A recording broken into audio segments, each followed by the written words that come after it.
Good evening, everyone. Thank you so much for being here for the rest of the meeting. Very excited to get started. Before we go any further tonight, because there is so much information, we actually have some guests that are here. I want to thank Tim Shaw from the Orange County Board of Education for being present tonight. We also have a special guest in the audience, Dr. Vicki Calhoun from our high school board. And do any of my colleagues here have any recommendations for switching around the agenda to make it flow a little better? Whatever you suggest. I had a suggestion, sorry, I'm not quite there yet, of moving our presentation on the arts program sooner in our agenda so that it can come before the discussion of the arts lead teacher, as I feel like the arts lead teacher flows within the bigger picture of what we're doing in all the arts. Okay. I'd agree with that. Yeah, it sounds like we have maybe a motion, a second, and okay, so is that section 9A Yes. to go before our discussion action item of the arts lead teacher in section 8B? So it's Yes. Okay, Administrative Report B is the FSD Strategic Arts Plan presentation. right. Yeah, Okay, before B. yeah, I'm good with that. Any other changes? I would like to also propose maybe that Mr. Shaw could give his comments maybe before the superintendent's report tonight as well. Is that fine with everyone? All right. Mr. Certainly. Shaw, thank you for being here.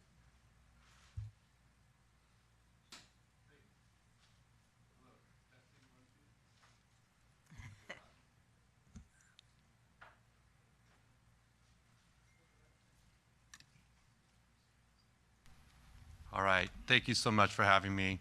I've been looking forward to this. My name is Tim Shaw. I'm the trustee for the Orange County Board of Education representing the 4th District, which includes Fullerton, La Habra, Buena Park, and this area up here in North Orange County. It's been my privilege to hold this position for the last 3 years or so, and my colleagues were kind enough to elect me as president of the board this year, so I'm serving as president for the year. By way of my job, I do teach at Rio Hondo Community College and have done that for about 18 years, and my wife is a special ed teacher over in the Los Nietos district in Whittier, and we've been blessed with 6 sons. So we have our oldest at Sonora High School, and then the rest of the Shaw boys are over at the Lowell Joint School District up in La Habra, where I come from. So anyway, our Board of Education we have an interesting governing model. There's 5 elected board members and then 1 elected superintendent who gets elected countywide. So unlike every other school district where the voters elect a board and then hire the superintendent, our superintendent gets elected on his own. So he is not our employee. So we have an interesting dynamic in that regard and a unique one. So what we do is the Orange County Board of Education. We act as an appeals board in some regards. So when we have an expulsion appeal, for example, if a student has been expelled and the family wants to appeal that decision from the local district, they can come to us and we will hear their expulsion appeal. We also hear inter-district transfer requests that have been appealed. If you're trying to leave a district and go to a new district, if either one of those districts were to say no and the family wants to appeal, they can come to us. So pretty much every month we're hearing inter-district transfer requests from around the county. One thing we also can do as a County Board of Education is be an authorizer of charter schools. So a charter school, of course, is a public school. They have to get chartered by either the local district, you all, or the county board, or even the state board. We do have a school in Orange County that's been chartered by the State Board of Education. So if you go on to the Orange County OCDE.us, is the Orange County Department of Education website, and you go to the board page, we have a link there. It'll show our the different charter schools that we charter, and I think there's a grand total of 41 in the county, with the county board I think chartering about 24 of them. So the rest being chartered by local districts. So one thing we've tried to do over the last few years, as big controversial issues might pop up in the area of education, we've held community just education forums. We did this, for example, with the California Healthy Youth Act, which is when the state updated its sex ed curriculum. They got people talking, so we brought in an expert panel to discuss that. We did that as well when the issue of critical race theory was all over the news. And most recently, we held a forum on school safety, ways that we might make schools safer from drugs, from bullying, from online, any number of things. So we hope that those can serve as a resource to our local districts and our community as a whole. So we've posted these forums and the link to that on our website. One thing I wanted to also mention, we have a property out in Silverado Canyon. It was really neat. We called it, it's a program called Inside the Outdoors, where students could go and learn about the environment and nature, and there was a lot of cool things. Sadly, this property burned up in December of 2020. A wildfire came through and really destroyed the whole place. So we've been in the process of rebuilding there, and hopefully we're hoping we come back better than ever, new and improved, even better than before, and with a goal of the next 18 to 24 months, getting that back open for as a resource in the county. One thing that I brought a bunch of these too. I don't know if you guys would find these. I think that we put out a little brochure, Orange County Education at a Glance. So this is hot off the press, and I'll leave a bunch of these. It's got some little, interesting facts about our K-12 system in the county. So of course, 28 local school districts, very wildly in size. Some are very small, where my kids are, in the Lowell district, very small. Some districts very big, and everything in between. But one thing I think is interesting, they say demographics is destiny. At one point in Orange County, we had over 500,000 students in the K-12 system. This year, we're at 448,000. So we're down about a little over 50,000 students from our high water mark. And I think almost out of the 28 districts in the county, I think all but 5 this year are experiencing a declining enrollment. So that is this sort of the situation in Orange County, the price of housing. I mean, any number of things could factor into that, but young people that would have kids are either not having as many kids or taking those kids out of state with them, or things like that. So of course that's going to have an impact on our school system. But I will leave you a bunch of these, and hopefully you find this information interesting, and I won't take any more of your time. But so thank you again for having me. Thank you so much. I'm not sure if you know, but Dr. Ramon Miramontes is one of our best and brightest, and came through K through 12 in Fullerton, and so we're very happy to see him and the work that he's doing. And he's our primary source of information about what's sort of happening at the Department of Education. But we wanted to let you know that we're also here. We're all watching. We want the best for our Orange County Department of Education, and we appreciate you making time. Thank you. Anytime, and I want to always be a reference. At any time, please email, call. I'm happy to serve in any way I can. So thank you. Thank you very much. Have a great night. Superintendent's report. Dr. Hammond, thank you so much for leading our meeting. We may have Dr. Pletka listening and commenting from the East Coast. Yes, I believe Dr. Pletka is with us on the speakerphone. Dr. Pletka, Superintendent's report. Yeah, just to say to everybody, Chairman gave the opportunity for the League of Innovative Schools to go to their annual conference in Washington, D.C.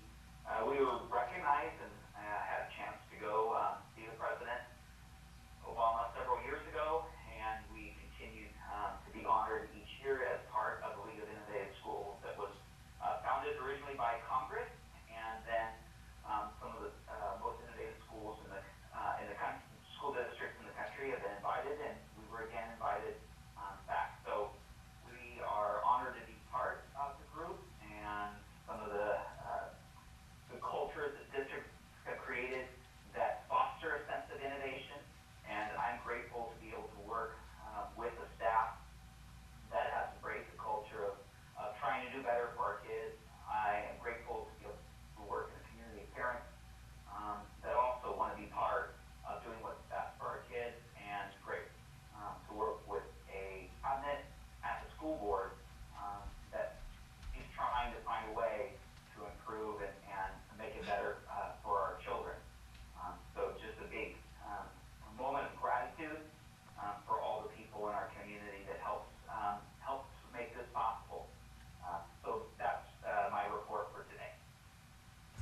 Thank you, Dr. Pletka. Trustee Berryman, would you like to give a report this evening? Oh, I was just going to ask Dr. Pleka, I was going to comment that he was still awake. That was good.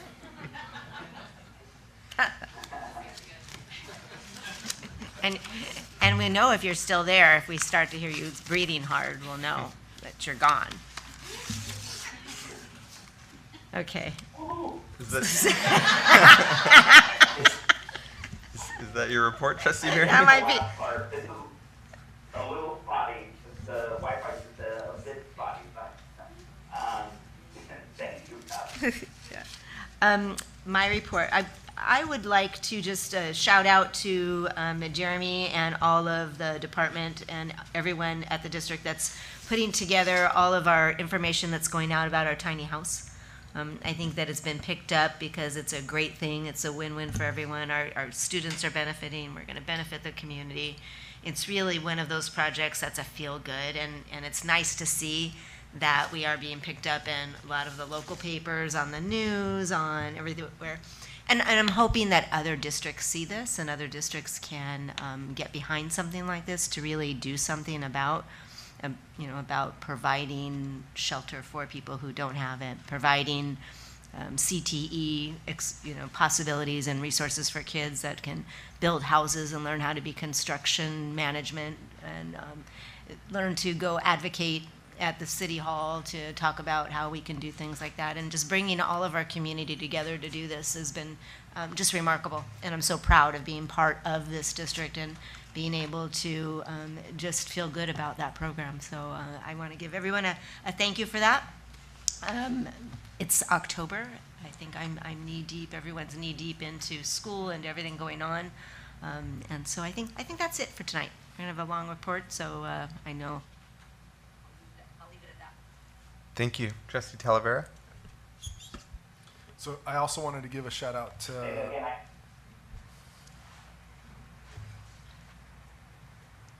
maybe not. Oh, there we go. So I also wanted to give Jeremy and his team a shout out for the Tiny Home Project. Won't reiterate anything that my fellow trustee kind of already mentioned, but the project's pretty near and dear to my heart as well too. Working for 10 years for Habitat for Humanity, so knowing a little bit about what the housing struggles are. And we also had Tim mention about the housing costs here in Orange County. So yeah, just super glad that they picked it up. We're getting a little bit of exposure there, and then doing amazing things at Nicholas with those students. And then also the hub at Valencia Park, that grand opening. Was it last week? That I know I wasn't able to attend. I know, but yeah, the the hub over at Valencia Park is going to be another huge resource for our community. So hopefully, I know the Observer picked that up as well too. So hopefully the community knows that we're trying to do our best here at the district to be able to serve those that need those resources and support moving forward. But yeah, also kind of keep it short as well too. So thank you all. And I'm glad to be back from jury duty, vacation. It just feels like I've been away from everybody.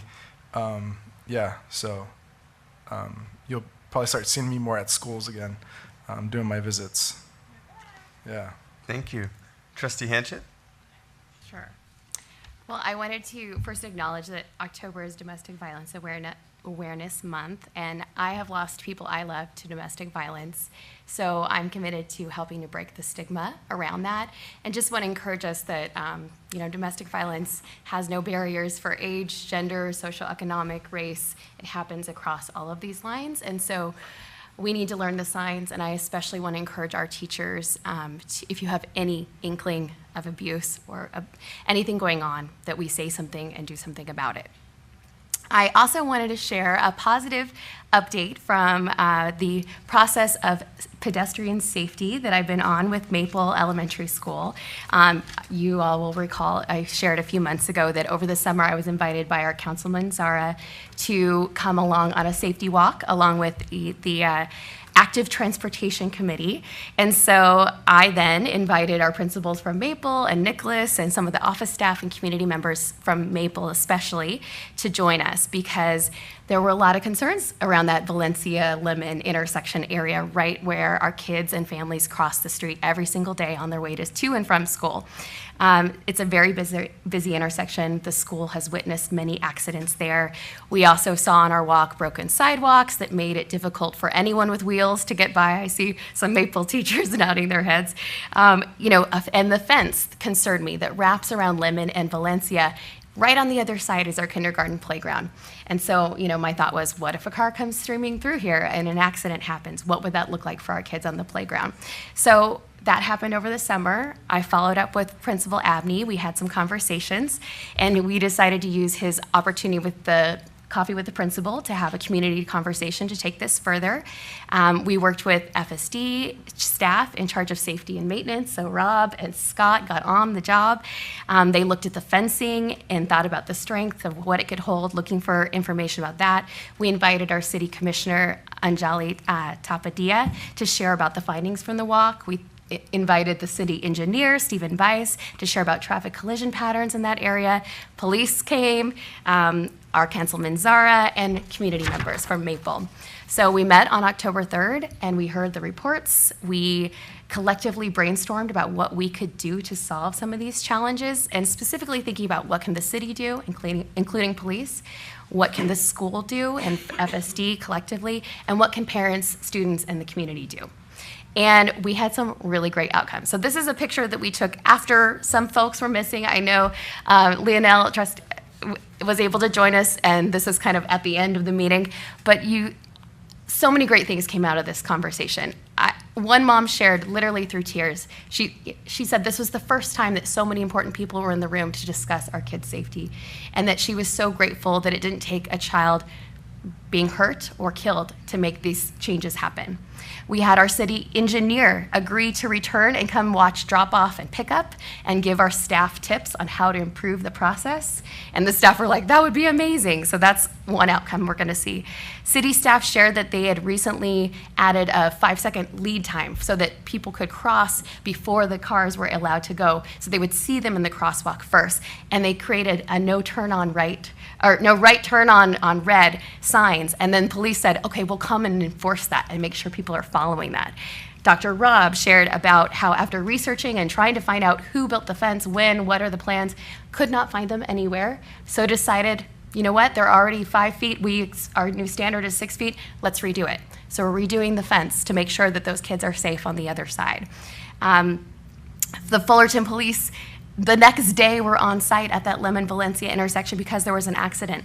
And because of that, because they'd already had their attention drawn to it, they've added a new speed limit monitor in front of the school, and they're continually patrolling and enforcing the laws there.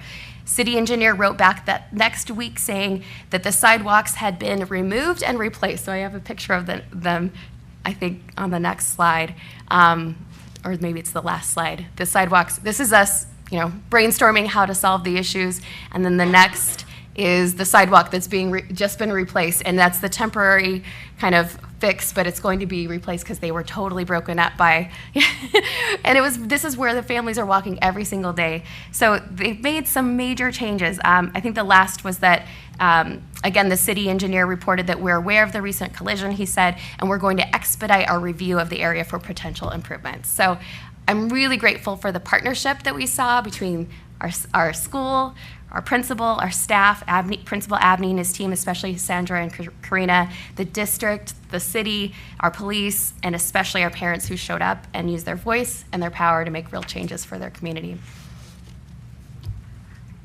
That was great. Thank you. Trustee Sugarman? Thank you.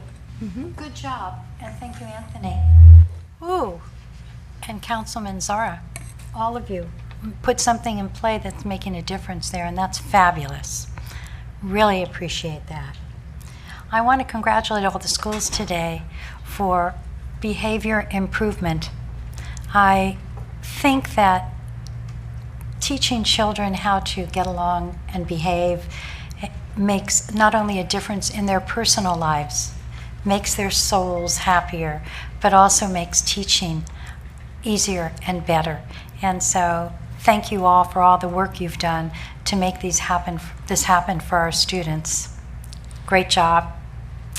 I want to thank Dr. Maharis. oh, wait, first let me thank Bev for the NGA event to support children who need clothing, adults, babies, everywhere, and to share with us some of the sad and some of the very successful stories of how NGA affects in a very positive way the lives of people. Thank you, and thank you for continuing to do that forever. You're awesome. I want to thank Dr. Maharis because every year he sponsors some teachers to come to the event, the Toast to Learning event, and he did this year also. And it's so kind of him to make recognition of people being able to take part in what our district does. So what does it do? Well, Tiny House Project is one thing that the funds come through the Fullerton Education Foundation. So if you want to know more about the Tiny House, or if you missed the video on TV, please come to the event. Come see what's going on with the Tiny House, and not just a video, you'll see students. Because this year, like other years, we are really bringing in and highlighting principals, students, all levels of students doing all sorts of things. And I think you'll be proud enough to burst your buttons if you see what they're doing. And the one thing to really remember if you're a lady well, it could be anybody, but especially ladies for Saturday night, pearls. They're sure part of the Roaring 20s. So thank you all for your help. And it will be a joy to highlight our own to the entire community who come and support our schools in so many ways. And Dr. Calhoun, she's one of my first volunteers when she was going to college, and she's just a supporter of children. Oh my goodness, yes. You see these people in jail? It is so embarrassing to be married to a man like that. But I will tell you that if you want to find out about our jails, it's an opportunity on Saturday night. You can have not only a tour of the jail and model the orange suit, but you will have a simulated event with guns to see what do policemen really do when they walk into a situation and they don't really know where the bad guys are, where the good guys are, and how to react immediately when there are weapons on site. It is a mind-opening experience, and I really recommend it. You get a dinner, but it's a great experience, and come bid on it. We also have, what do you call it, a ride-along for those of you who are really daring. Okay, thank you. Thank you very much. We have so much information that we're going to receive tonight. I'm really looking forward to tonight's presentations. We do have one public comment. Ms. Sarah Korp, would you please come to the podium? While you do that, I'm going to just read a brief note about public comments. She's not here right now. She may be coming later. I think she's going to be discussing one of our agenda items. We'll just move on. Thank you. Do I have a motion to approve the minutes from September 12th, 2023? A motion to approve the minutes. All right, moved and I'll second. moved and seconded. All those in favor say aye. Aye. Motion carries 5-0. Thank you very much. We did already change the agenda. Any other changes to tonight's agenda? If there are no other changes, do I have a motion to approve the agenda as amended? I move that we approve the agenda as amended. Moved and Seconded. seconded. All those in favor say aye. Aye. Motion carries 5-0. Thank you very much. And did anyone wish to, regarding our consent agenda this evening, wish to highlight any items? Of course. Discuss anything? Well, I think it may already be coming up. There, I believe that we want to look at the gifts we have, because look at those numbers. Look at the various support from our community. Almost $500,000. Isn't that a blessing for our students and our staff? So every single person, PTA, community member who has donated, from our hearts, we thank you and are so proud to live in a community of people that are so giving to our students, our teachers, and our schools. Thank you. Thank you very much. Any other items to highlight? Does anybody want to pull anything tonight?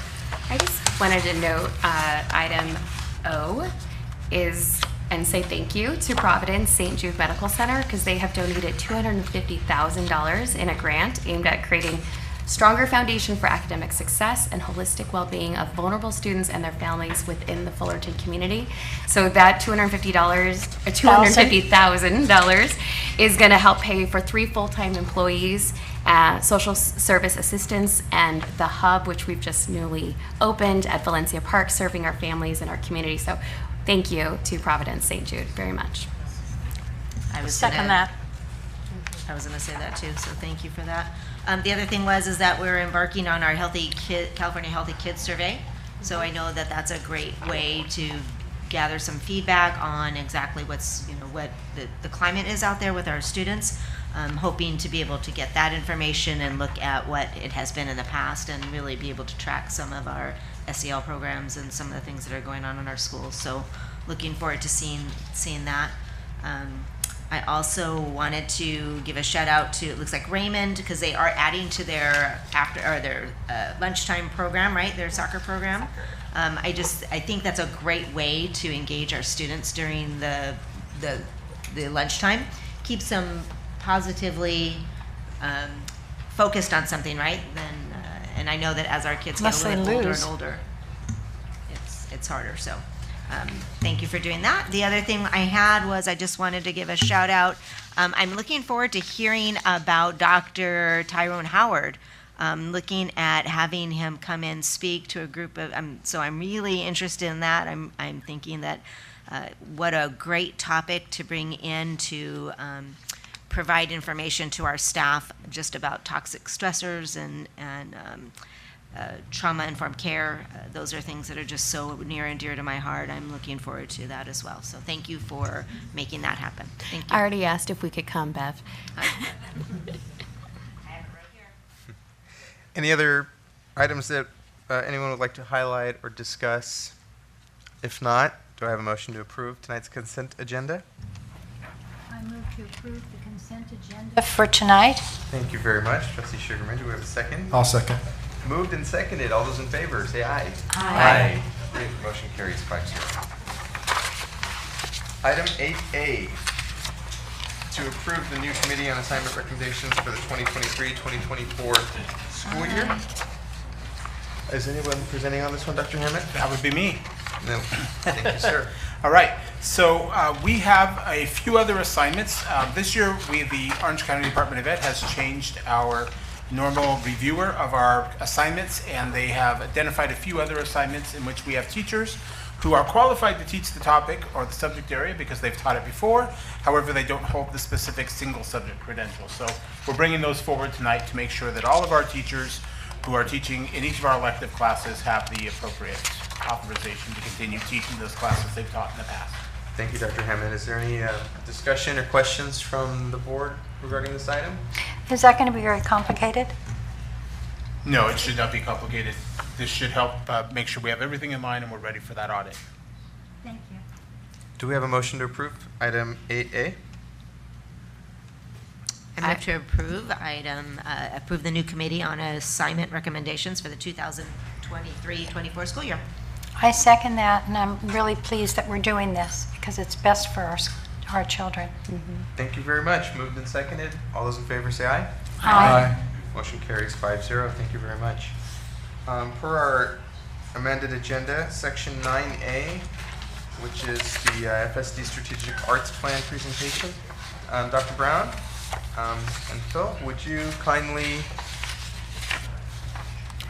oh my gosh, sorry, wait 1 second please. We have association reports tonight. Anna, would you kindly assist with that? I'm so sorry.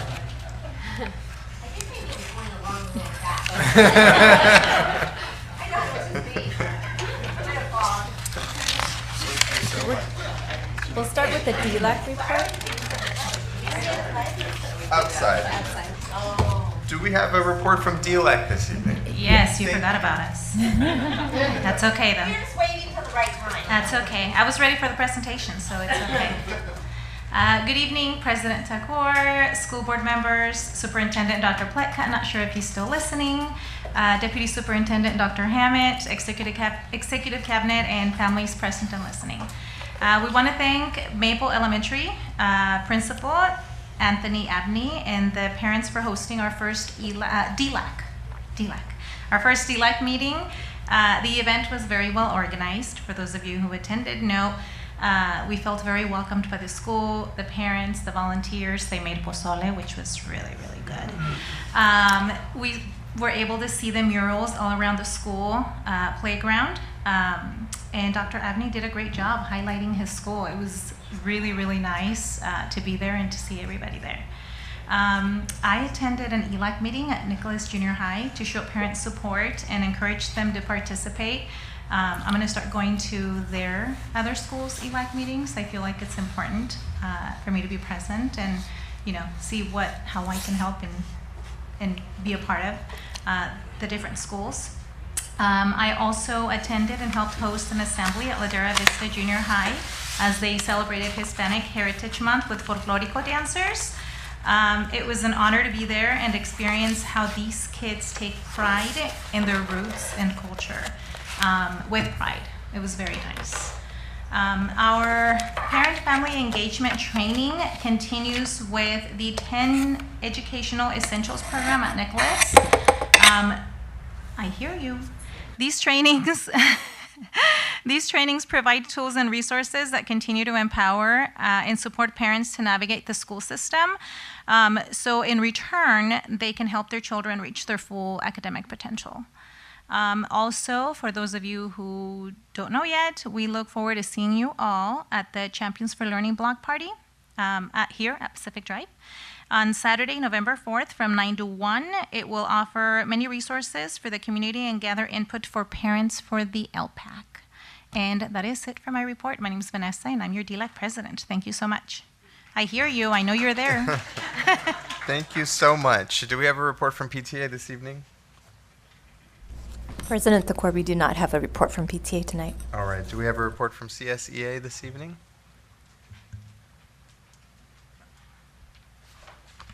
Good evening. My name is Vicki. I'm a treasurer for CSEA. Thank you for having me here for the Board of Trustees, Cabinet, and Community. Dr. Hammett. Our members have been putting in vast amounts of efforts to make sure our district thrives. I'd like to take this opportunity to thank all our staff, classified, certificated, and administrative, for showing up for our children, community, and fellow staff members. On October 2nd, M&O, along with CSEA, celebrated our custodians. We gathered in the quad, and our custodial staff was praised and acknowledged for their efforts to keep our schools safe and clean for our students and staff. We also held our PAL refresher on October 10th. The PAL teams came together and celebrated and encouraged the good works between labor and administration. We broke out in small groups and spoke about how to continue our program and be successful. Our motto is, we will never let each other fail. The PAL retreat is also in the spring, so we're looking forward to that. And then our negotiation team is going to meet in November with the district. We're going to start our negotiations. So we're excited to have 2 new members of our team. And thank you for your continued support of our classified staff. Thank you so much. Do we have a report from FETA tonight?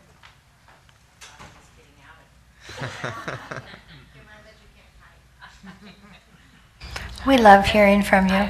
Put it in my purse and everything, but good evening, President Tagore, board members, Dr. Pletka, if you're still listening, Dr. Hammett for sitting in Dr. Pletka's chair that we think look a little bit like bumper cars, cabinet, staff, and families.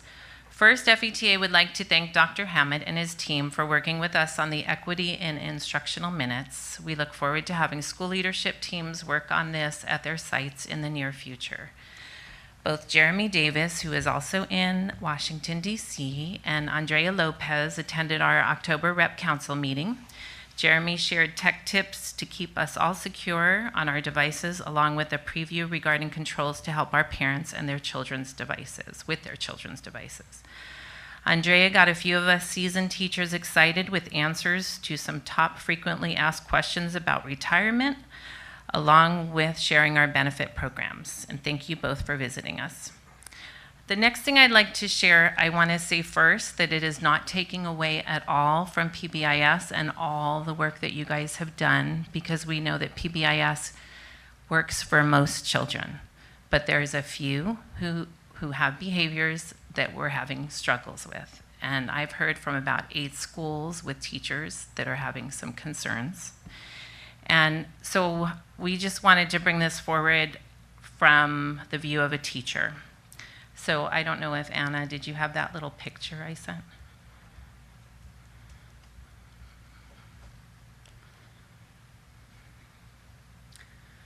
It is little. Should be bigger a little bit. There you go. So from a teacher's perspective, if you look at this drop of water in a pond and imagine that the drop represents a behavior or more than one behavior in the classroom, we can see the ripple effect that it causes. The first ripple represents the behavior and the immediate and consistent attention it requires. Next ripple represents the students in the classroom that are affected by the behavior and the academics, activities, classroom environment that they are missing out on due to the behavior.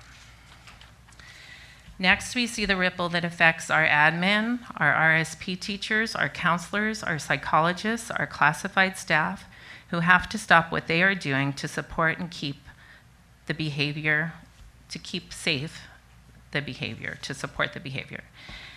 Next, we see the ripple that affects parents of the behavior as well as the parents of other students who are affected by the behavior. The next ripple shows the effect of the behavior on the district office personnel who have to address phone calls, emails, etc. from parents and staff. The last ripple shows the effect of the behavior on staff's families.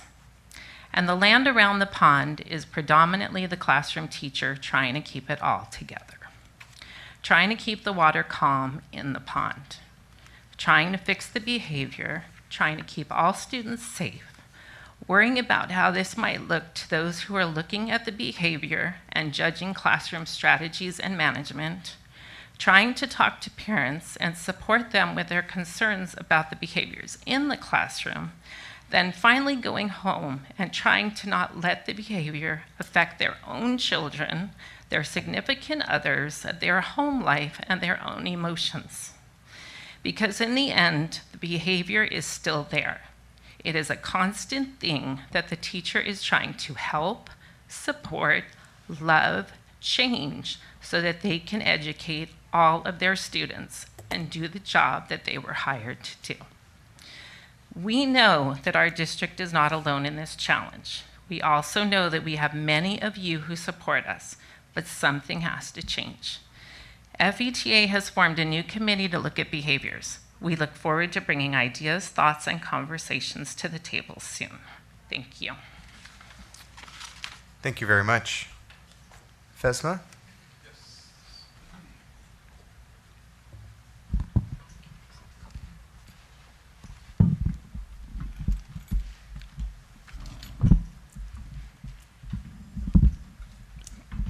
President Thakor, Board of Trustees, Dr. Bob Pleka, Superintendent, and Cabinet members. My name is Mike McAdam. I'm the Director of Purchasing, Contracts, Warehouse, and Print Shop, and I am your FSMA President. Classified and certificated management have been very busy impacting, encouraging, and supporting students, staff, and the community from the early mornings to the late at nights. Some of our highlights include the Tiny House Project at Nicholas Junior High, build on passion, dreams, and goals, the hub at Valencia Park for the community and families, PAL Refresher working on supporting and great communication with each other, celebrating Red Ribbon Week, and a community workshop, how to do business with Fullerton School District at the district office. I will be hosting and educating the community. Information will be sent out to the families on how to do public works projects and contracts within our school district. And of course, last but not least, the world famous Fullerton Education Foundation event this Saturday. We are here to connect, collaborate, communicate, to continue to support each other, and always look at the greater good for all our students, staff, and community. Thank you so much.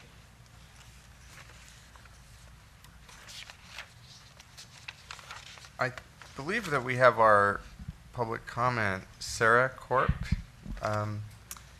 as you approach the podium, I'm just going to remind you that the board meeting follows rules of decorum per board bylaw 9323. Individual speakers shall be allowed 3 minutes to address the board on each agenda or non-agenda item. I understand that you are discussing an agenda item tonight. Are there any other public comments this evening? If there are none, then I don't think I'll read the rest, and I invite you to please go ahead and let us know what you're thinking. Thank you. Do I have a time limit? 3 minutes. 3 minutes. Okay. Will I see a timer? I Um, timed it Dr. myself, but I'm not Dr. sure. Hammett's phone will start ringing. Okay. In just a moment. Okay. Yes, the note that's filled out references the arts presentation Proposition 28. Yeah, this is regarding Proposition 28. So good evening, FSD trustees, FSD Assistant Superintendent and Cabinet. Thank you for giving me this opportunity to speak about Proposition 28 and how it can benefit the students in the Fullerton School District. My name is Sarah Korp. I have 2 students in the district at Raymond Elementary and Ladera Vista. I've been a public educator for 17 years, and currently I am the theater teacher at Nogales High School in La Puente. I'm here to talk about how we use Proposition 28 in our school district to directly benefit our students immediately. I would like to start with what Proposition 28 is and the goal of the proposition to provide immediate impact and relief for all students in the school district across the entire state, using money from statewide funds without raising taxes for the constituents. The intention of the proposition is that the money would be implemented for the 23-24 school year. Much of the money has been allocated in a unique way where 20% for materials and 80% for instructional coaching. There's a lot of flexibility in how districts can use this money, but the ultimate goal should not be to supplant current resources, but to supplement in order to build accessibility for all students. One thing I understand about this funding is that schools currently don't have this money. Part of that deals with the complexities of statewide budgets. But one thing I understand is even though school districts don't have that money yet, that doesn't mean we can't start allocating funds for students immediately at the start of the 2023 school year. In my school district, my deputy superintendent made the decision that site principals and teachers are uniquely aware of the needs of their students. So at sites, we were asked to develop a plan to begin utilizing the money to support our programs immediately. At my site, we have 4 performing arts teachers have access to that money, which is roughly currently $100,000 to start the year, which will be infused later on once the district receives its funding. The spirit of Prop 28 is that the money belongs to the students and should be used to immediately impact their needs. So as a theater teacher, I've used that money to hire an acting coach for my students. Our show opens on November 16th if you'd like to attend. For our dance program, we've been able to hire a choreographer for our band program, which has many working parts, and a budget of $200,000. They've been able to hire additional hours for color guard coaches, drumline, field show experts, and with that support, they won first place in their show last weekend. For our choir program, they've been able to hire a vocal coach to support the choir teacher and extra hours for accompanist in preparation for Oktoberfest and Winter Showcase. All these decisions were not made by the district, but with respect and understanding that the sites and their principals know what's best to meet the needs of students. I've taken the time to review your presentation this evening. I think it's wonderful that the district is able to offer expanded stage performances. I think it's wonderful that Ladera Vista is getting a brand new sound system. The experiences and field trips are also amazing opportunities for students, but much of the 5 focus area plans seem to be very top-heavy and focuses more on a district vision and not based on site-specific needs, other than facility improvements. When I was looking at your PowerPoint, I noticed you garnered feedback from community and stakeholders, but my question is, did you talk to teachers and site administrators? An important part of Prop 28 guidance is to allow principals the discretion of how funding should be implemented. Is that my time? It is. Would you like maybe another 15 or 20 seconds to try to conclude? I've got another page. I mean, there's a lot of data there, and I really wanted you guys to be aware of the needs at the site that my children are at. Could you email that to Anna M, and then she could share it with all of us? I would Because love we to. want to hear that. Okay, definitely. And I would also like to follow up. There was a Proposition 28 symposium last weekend, and I have the slide deck from that along with the presentation, which also gives guidance about the spirit of the proposition, and I would really love to share that with you. I looked for your emails on the district website, and I found it really difficult to find. So if I could get that from someone, that would be wonderful. I could provide it. Yes. Thank you. We'll get that to you for Okay. sure. Thank you so much. Thank you for your time. Thank you. And I trust maybe in the presentation tonight, maybe not a direct response, but perhaps some of those questions or concerns that were raised in the part of the public comment that we did hear could possibly be addressed as well. Thank you again.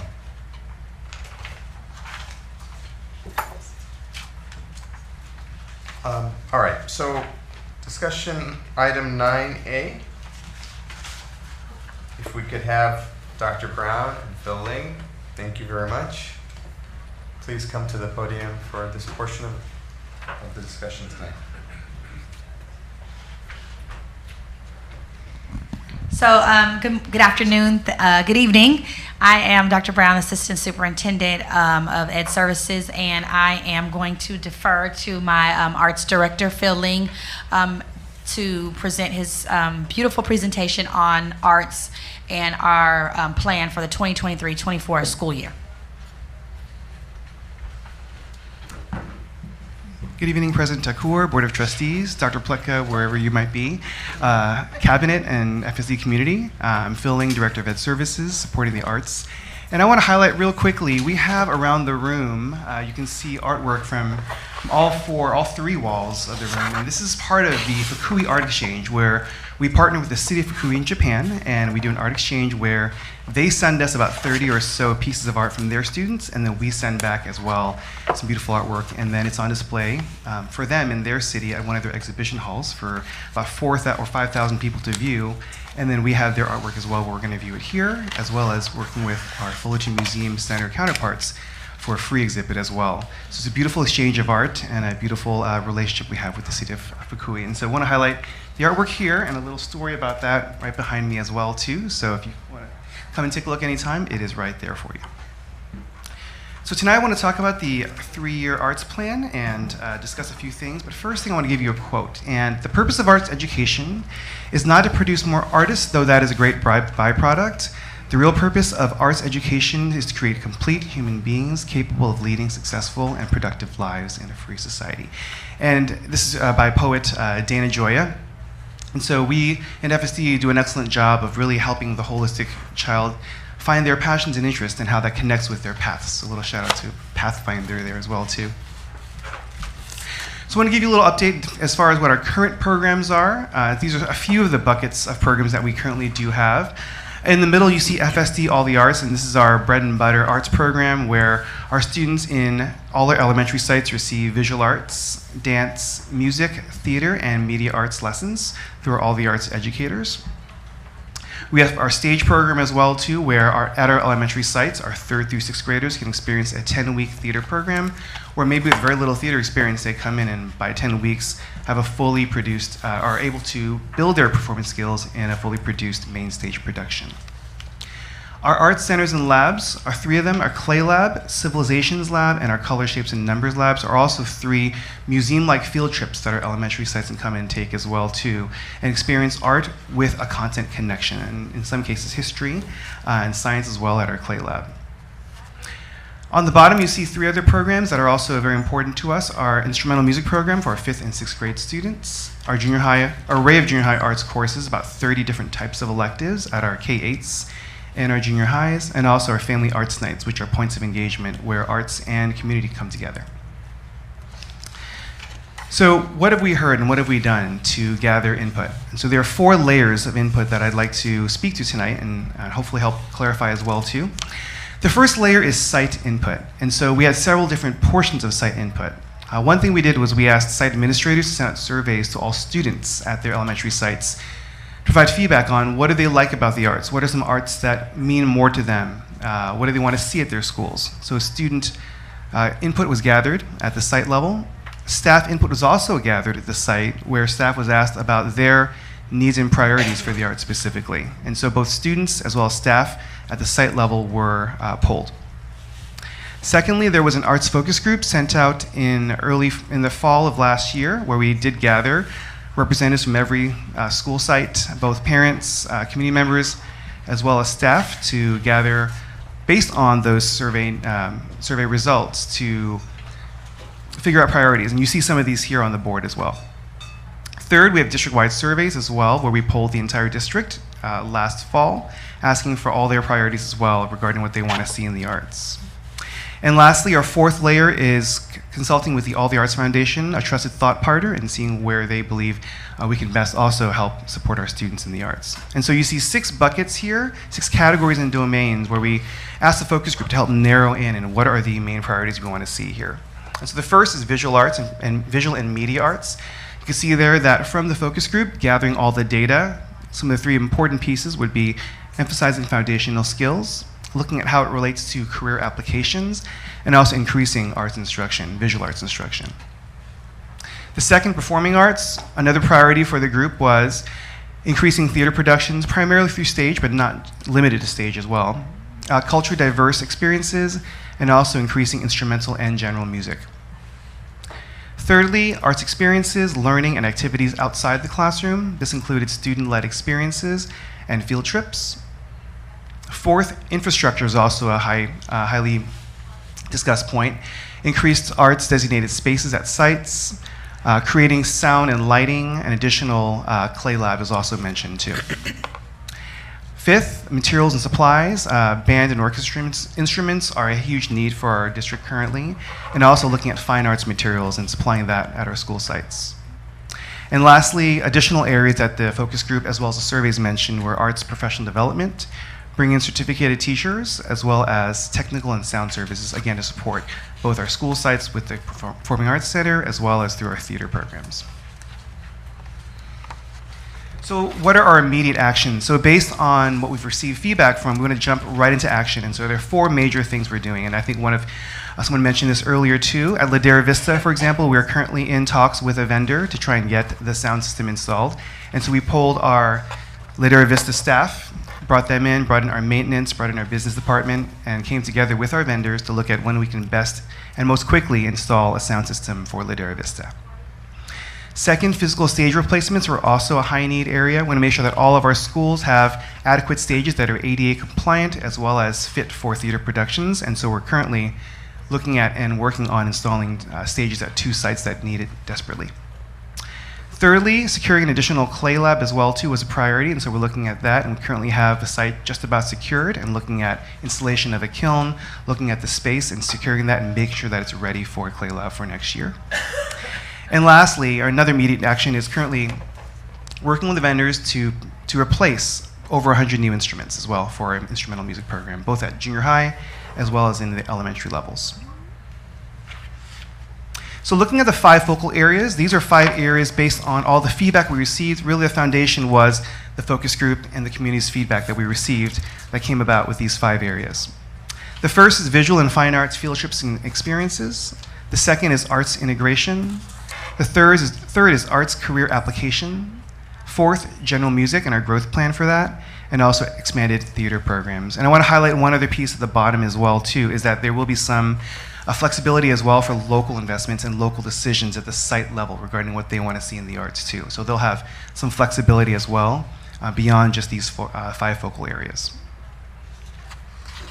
So the first focal area is visual and fine arts field tripping experiences. And the first portion of that is really the clay lab and looking at that piece. And the clay lab is one of the most magical yet also highly sought after arts experiences. If you've been in elementary sites, you'll know that they're dying to go to the clay lab to experience that crate and that glaze as well too, and take that and create their pinch and coil pots and work with a Native American unit to really build something that really means something as well too. And so the clay lab is a very highly sought after field trip experience, and so we're happy to build a second space for that. And so, yeah. Can I ask a question with that? I'm really curious.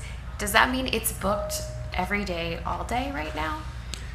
So yeah, when it starts in about September or so, and we have 4 days currently, 4 days of the week where it is a service outside of conference week and other blackout dates we might have because of busing or whatever it is, it's pretty much staffed the entire time from now until nearly end of May. So there is enough demand to have a second, because we currently are booking it all the time? Yes, Okay. we need more, and so that's one of the reasons why we're building another one, is because the Clay Lab is a 2-day visit.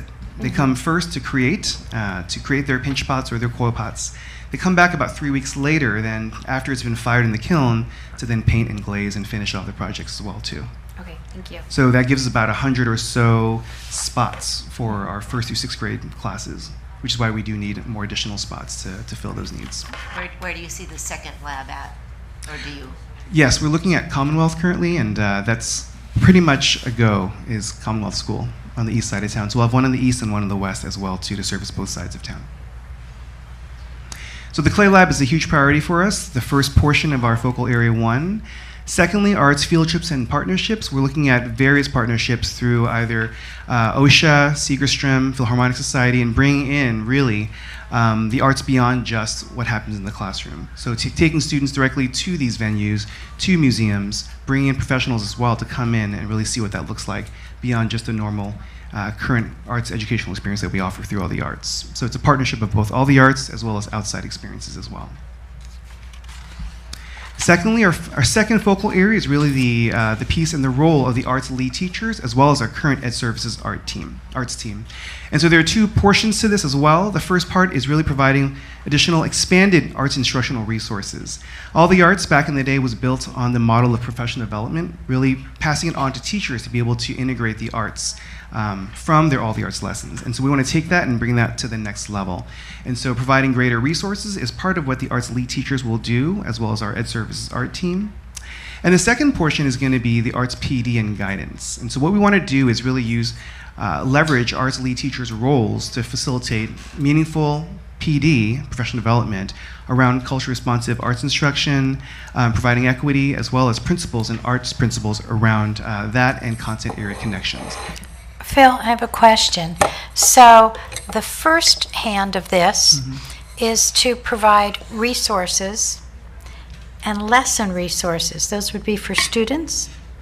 For teachers to provide to their students. So for example, when they go to the All the Arts lesson, or they have an All the Arts music educator come in, for example, the idea is that the music educator would provide a lesson either through a Google slide or a PDF or some kind of digital resource that then the teacher can then take into maybe their Gold Rush unit or Mesopotamia.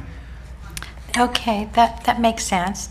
Then the second one is PD. I see a bit of an overlap between them. I'm not quite sure on how that goes. So the arts lead teachers' roles, as well as the Ed Services arts team, will be to provide after-school professional development, where they can then marry all the arts lessons as well as what's been created on the district site to then take that and integrate that with their language arts, history, math, and science units. So the role of arts integration has been one that we haven't really seen as much, and we want to provide more and bring that to the next level. And that's why the arts lead teachers and the services arts team will be doing that through after-school PD as well as through grade-level PLC collaboration. Okay, because I know that all the arts, a basis of it is to provide art, music, and dance related to the curriculum of that grade level. That's correct. Yes, and so every all the arts lesson does have a content area connection, but bringing the arts principles beyond just what happens in that all the arts lesson is where we want to take instruction to. Further. So the artist educator does a great job of bringing that lesson in, but how can we help our classroom teachers be equipped then to take that into their next unit after that as well? Thank you. So part of that also, the last layer of this piece in focal area 2 is going to be the micro-credentials. And so what we want to do also is provide teachers a way of getting credentials within the district as well for taking a lot of our PD. So our arts lead teachers, our art service art team will provide PD in different domains and disciplines, and we'll take that, and then as they receive instruction on these courses and complete this coursework, they'll receive micro-credentials as well to place as well as additional certification within FSD. Thank you. I have a follow-up question. So with that, just so I have the difference. So all the arts for all the arts teachers are delivering art lessons to our students. That's correct. These teachers are helping with PD so that our teachers can integrate those art lessons into the curriculum. That's correct. Further. That's not. I was thinking the same thing when we first started all the arts. The whole concept is that those artists would be providing that PD to our teachers, but that sounds like that's not what's happening. That's what's going, these lead teachers are going to be doing that. It's really kind of a two-phase process. So all the arts educators are providing a lesson resource, and the idea is that they do model instruction for the arts discipline specifically for the classroom teacher, but the classroom teacher then takes that and how can they apply that directly to their own content area. So it's really kind of a handoff, really. The artist educator starts the meal, so to speak, and the arts lead teachers really help finish it off, if that kind of makes sense.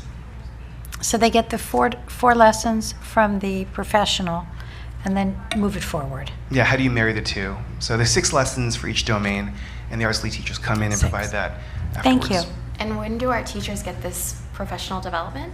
Yes, this will be after school. Arts lead teachers will be used, majority after school, but also during maybe some of our Wednesday PLC days where we have grade levels meet. After school when they're still on the clock working?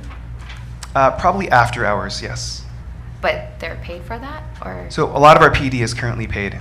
Okay. Yeah. So it's voluntary for them to sign up for this PD and then be paid a stipend for the extra hours that they do? Correct. Okay. Yes. We also have our PD days as well, our full day.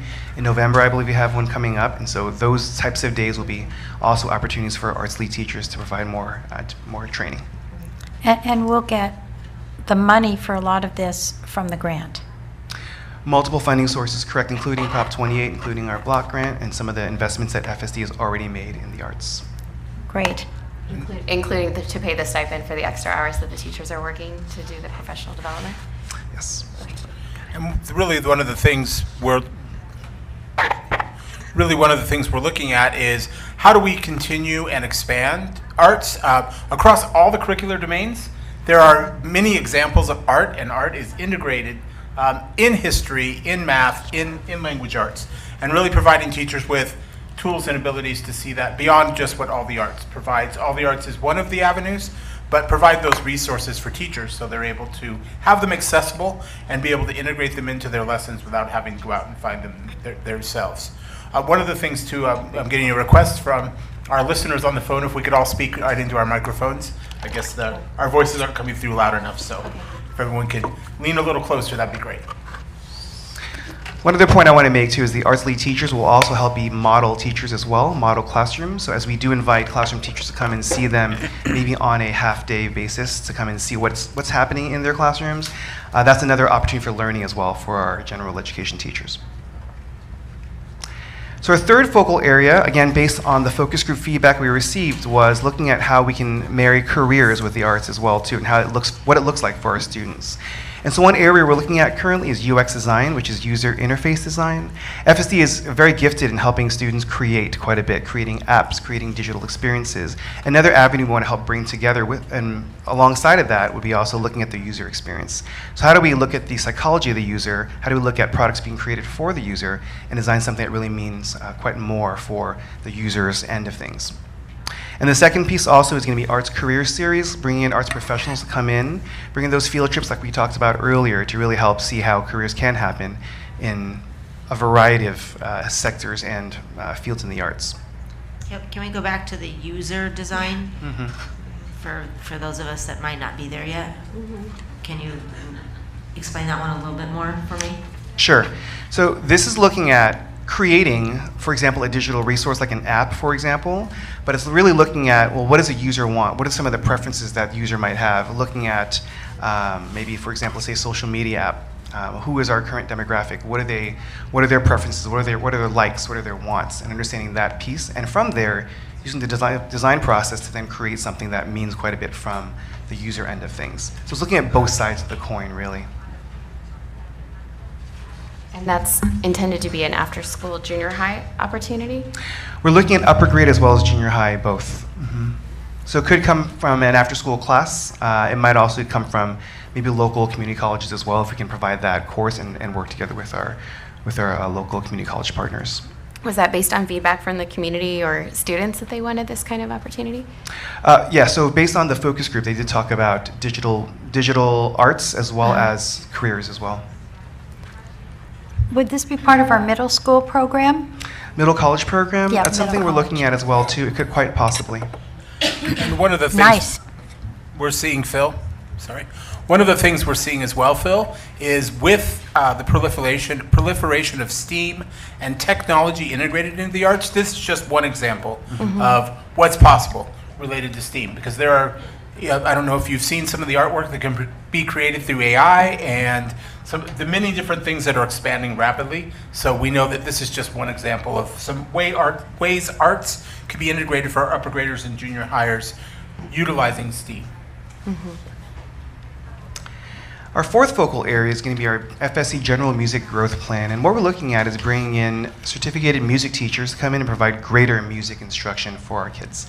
And so this will really help expand our junior high performing arts electives as well too. And so our goal, as you can see on the staff here, is to provide general choral music at the pre-K, K levels, to increase that frequency and rigor at the 1st and 4th grade levels in a general choral sense. And then bring in 5th and 6th grade, again, additional general choral music to really build in our instrumental music program. And then to really ramp up to where in their junior high, we'll see greater numbers of students want to apply for advanced choir, for example, try for theater and other types of performing arts classes. And so we know that performing arts and music is a very important piece that we want to shore up in FSD.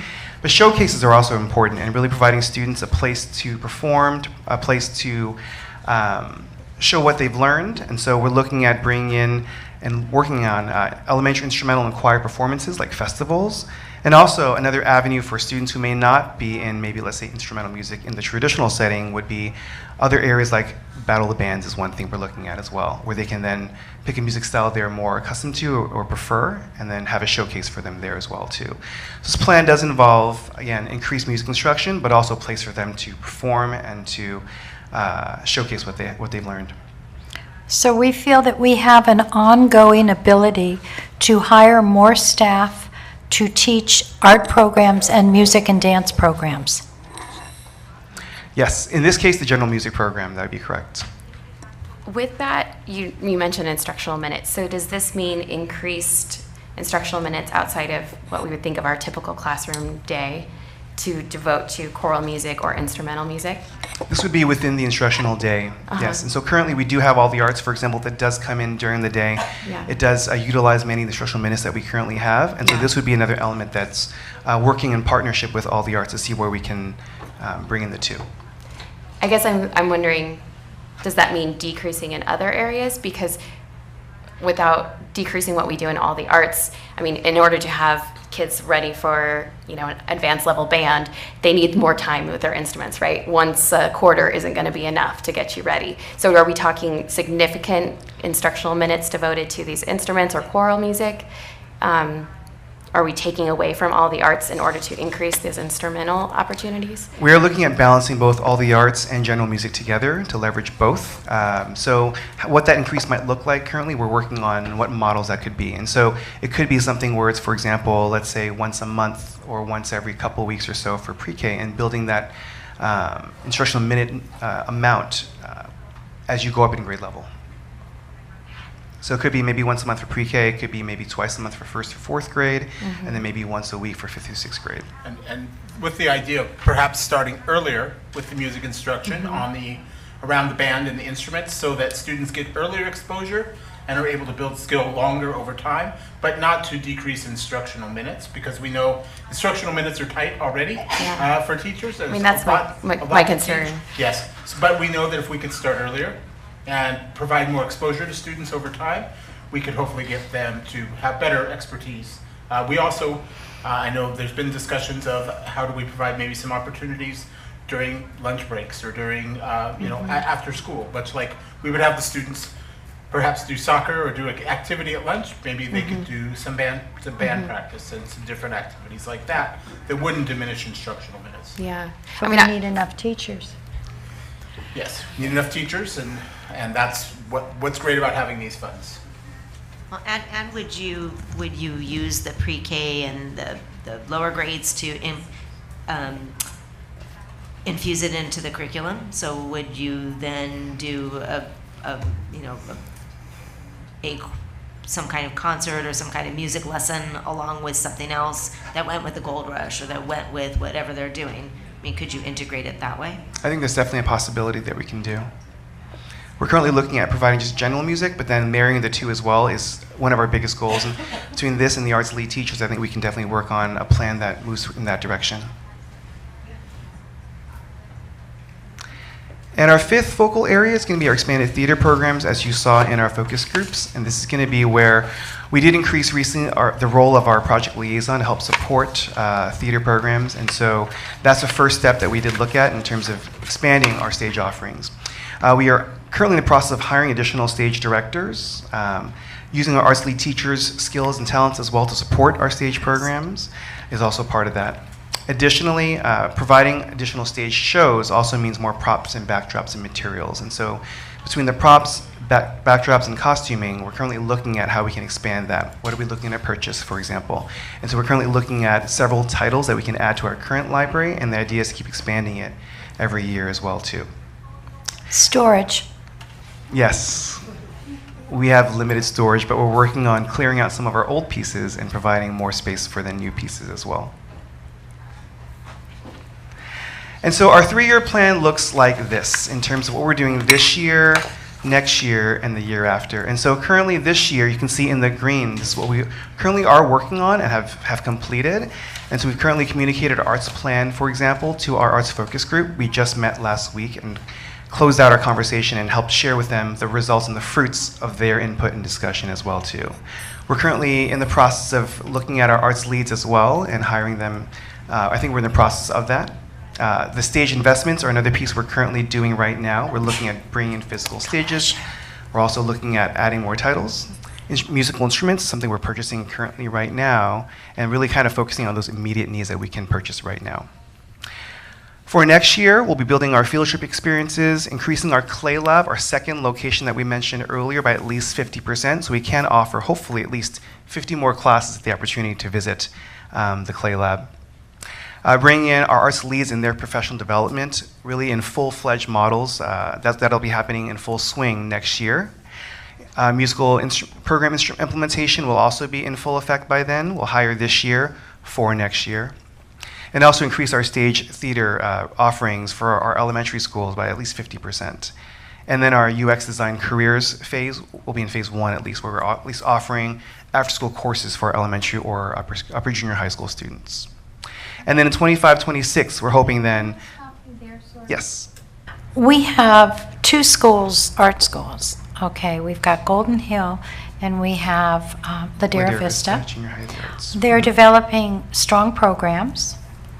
Are we doing equity that everybody gets the same, or are we letting these schools have more opportunities because that is their area of focus?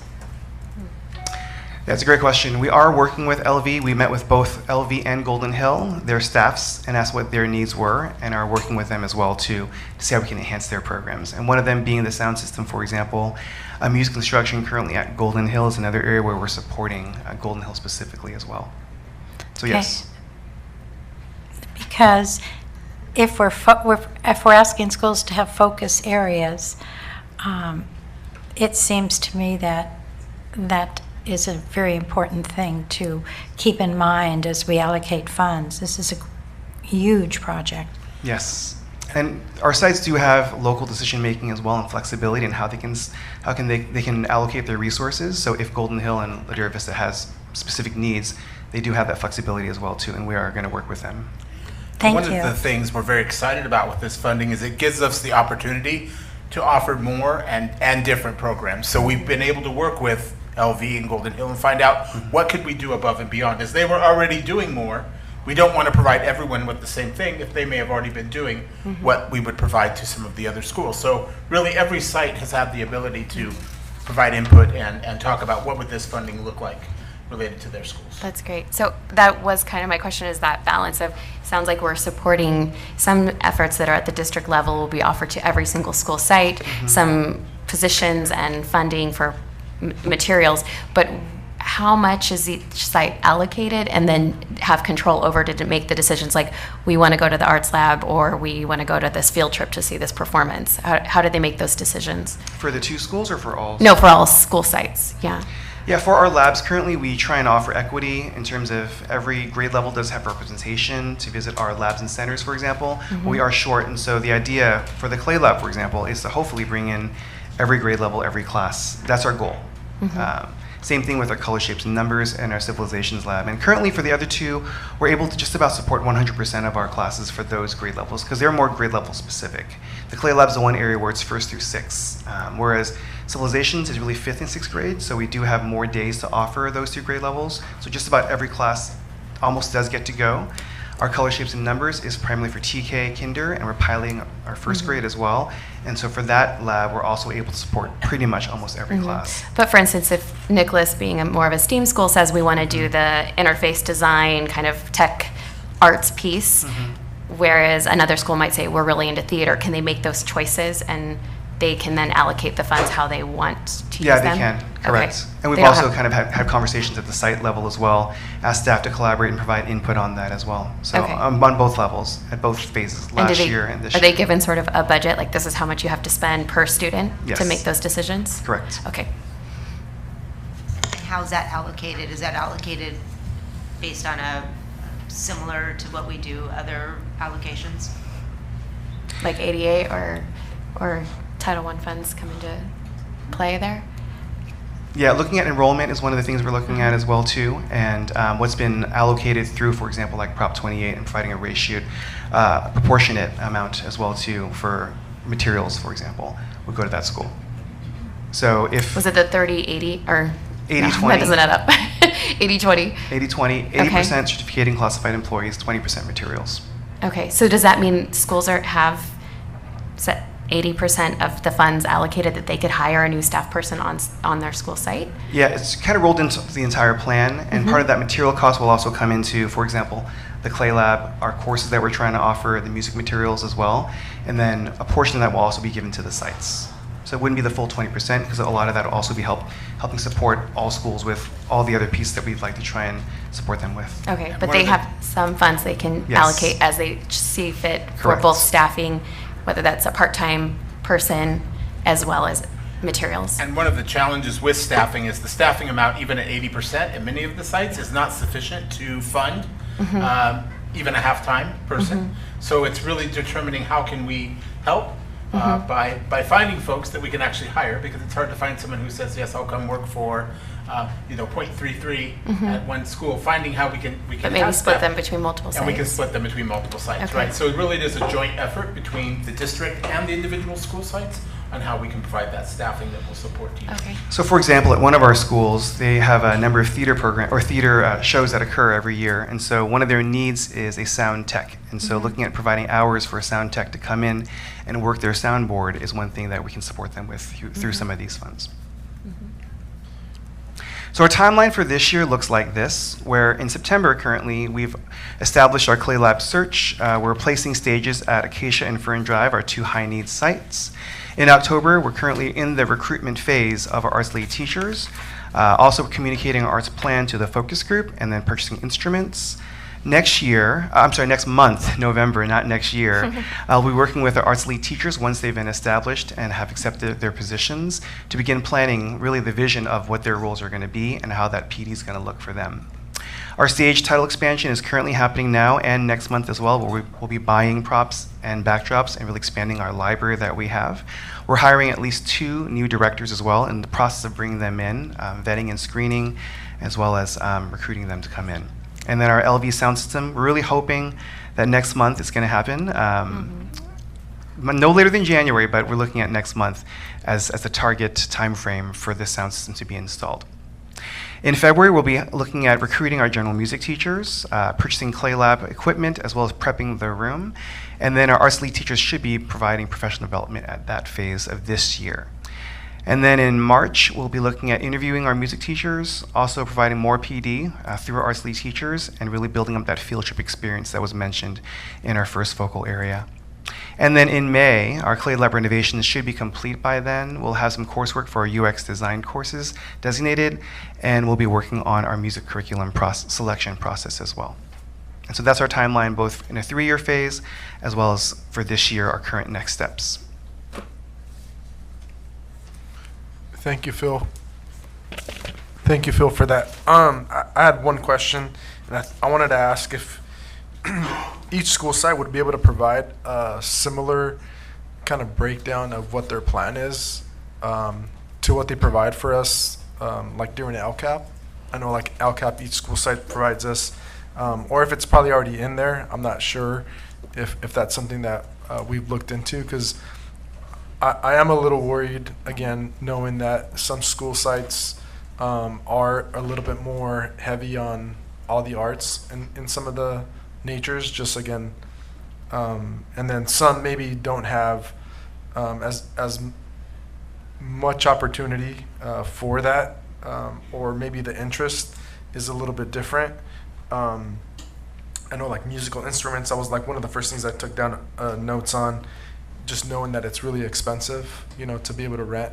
I mean, I hear this pretty much every year now that I'm a trustee, is, someone looking, to be able to rent a trumpet, and it costs a lot, to do that outside. And, a school site might not have enough instruments because, it's a popular one, right? Like to learn, and I'm sure it's a fun one to hear. Maybe if you're not a neighbor, but it's really fun to hear when someone can learn how to play it. So I was trying to listen to the whole presentation, but I think ultimately if sometime in the next steps we can integrate maybe a school site plan, like more individualized. I mean, it doesn't have to be in a presentation or anything, but if the principal and the staff there can provide some of the feedback of what they would like to see, how they would like to allocate their funds or whatever it may be. It doesn't have to be broken down into super detail, but just so I think as a trustee we have an example of kind of where they're leaning towards. I think all this information is great, and I think maybe why our public speaker had maybe some questions on it, because it was kind of like pretty broad. It's like I was even imagining when I first took a look at it, like, is every school site doing all this? And I'm just like, and I think the trustees Hanchett kind of points like, wait, are we, we're taking away from something else to add more of this? Again, when funds come, more responsibilities and more, things that for our students to be able to do, but we don't want to take away from, what they're here to do. If we can integrate it, that's great. But for me, I think I would really like to see like just a general kind of plan for each school site, and kind of like what they're gearing towards. And again, real similar to LCAP. When LCAP, we get the report on that. We got each school site to. So I mean, I don't know if any other trustee feels kind of the same way. And then I think the allocation of funds as well too. Knowing kind of what they have to work with, not just well, yeah, we would love to do everything and anything, and then it's just it's just like who gets to utilize the funds sooner than later. Some schools might be more prepared than others. So yeah, Sure. Well, it's that accountability as to where the funds are going for each school site. And so I think that is interesting to be able to see. So absolutely, I would want to see that. Yes. And So- I think the breakdown of what percentage is supporting the district level kind of collaborative efforts that are supporting all of the schools versus what specifically dollars each school site is allowed to allocate as they see fit. I would like to see that breakdown, and then how they're choosing to spend that money. Sure. Can we provide that information to the board in a communique follow-up? Okay. Thank you.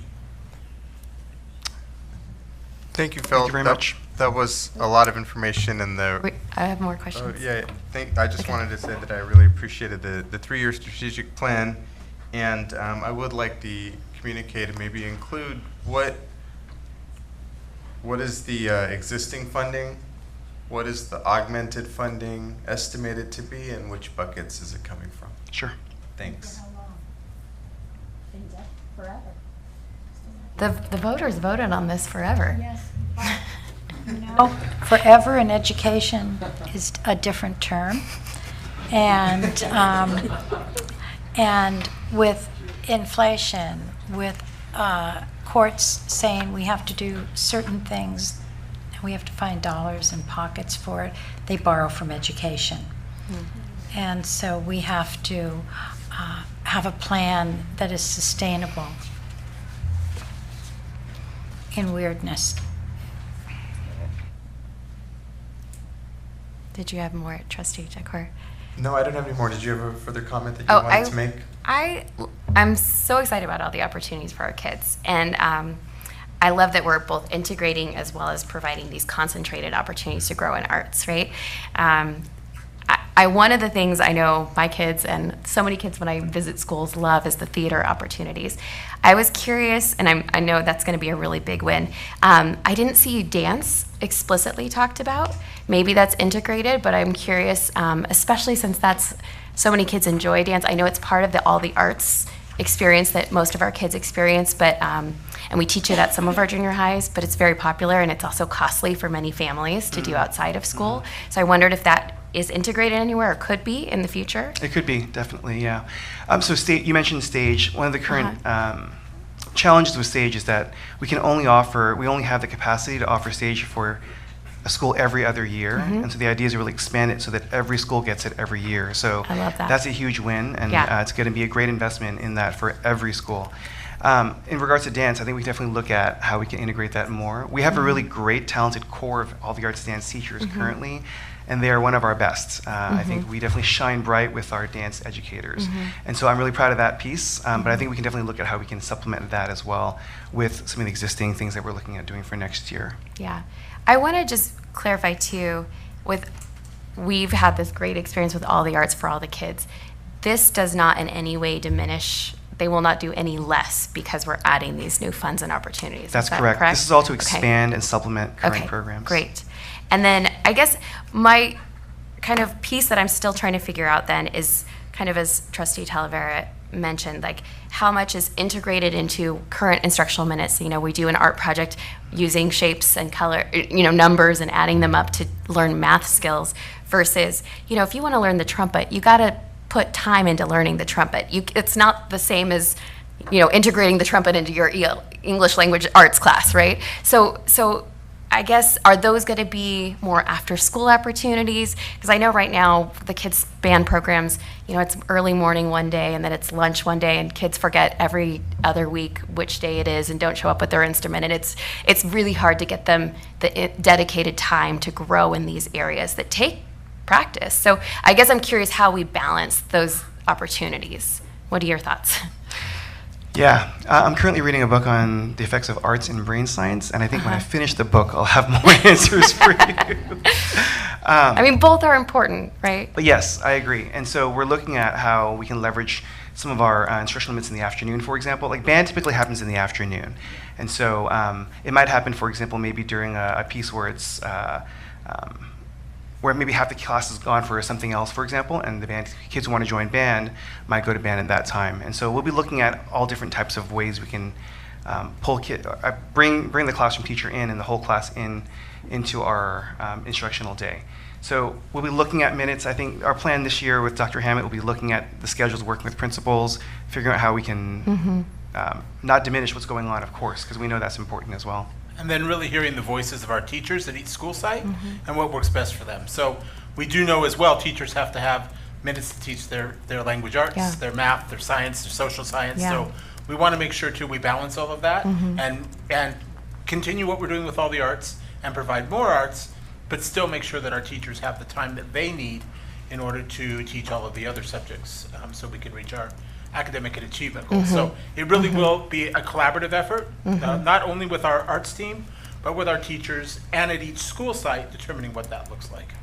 And the arts really does help the whole child. I mean, it is also a core content area we want to recognize as well. So as important as that is to have language arts instruction, math, science, and history, being a former language arts teacher as well, I see the importance of all four content areas, but the arts is also, it needs its place as well in the classroom and during the day. Am I mic on? Hello.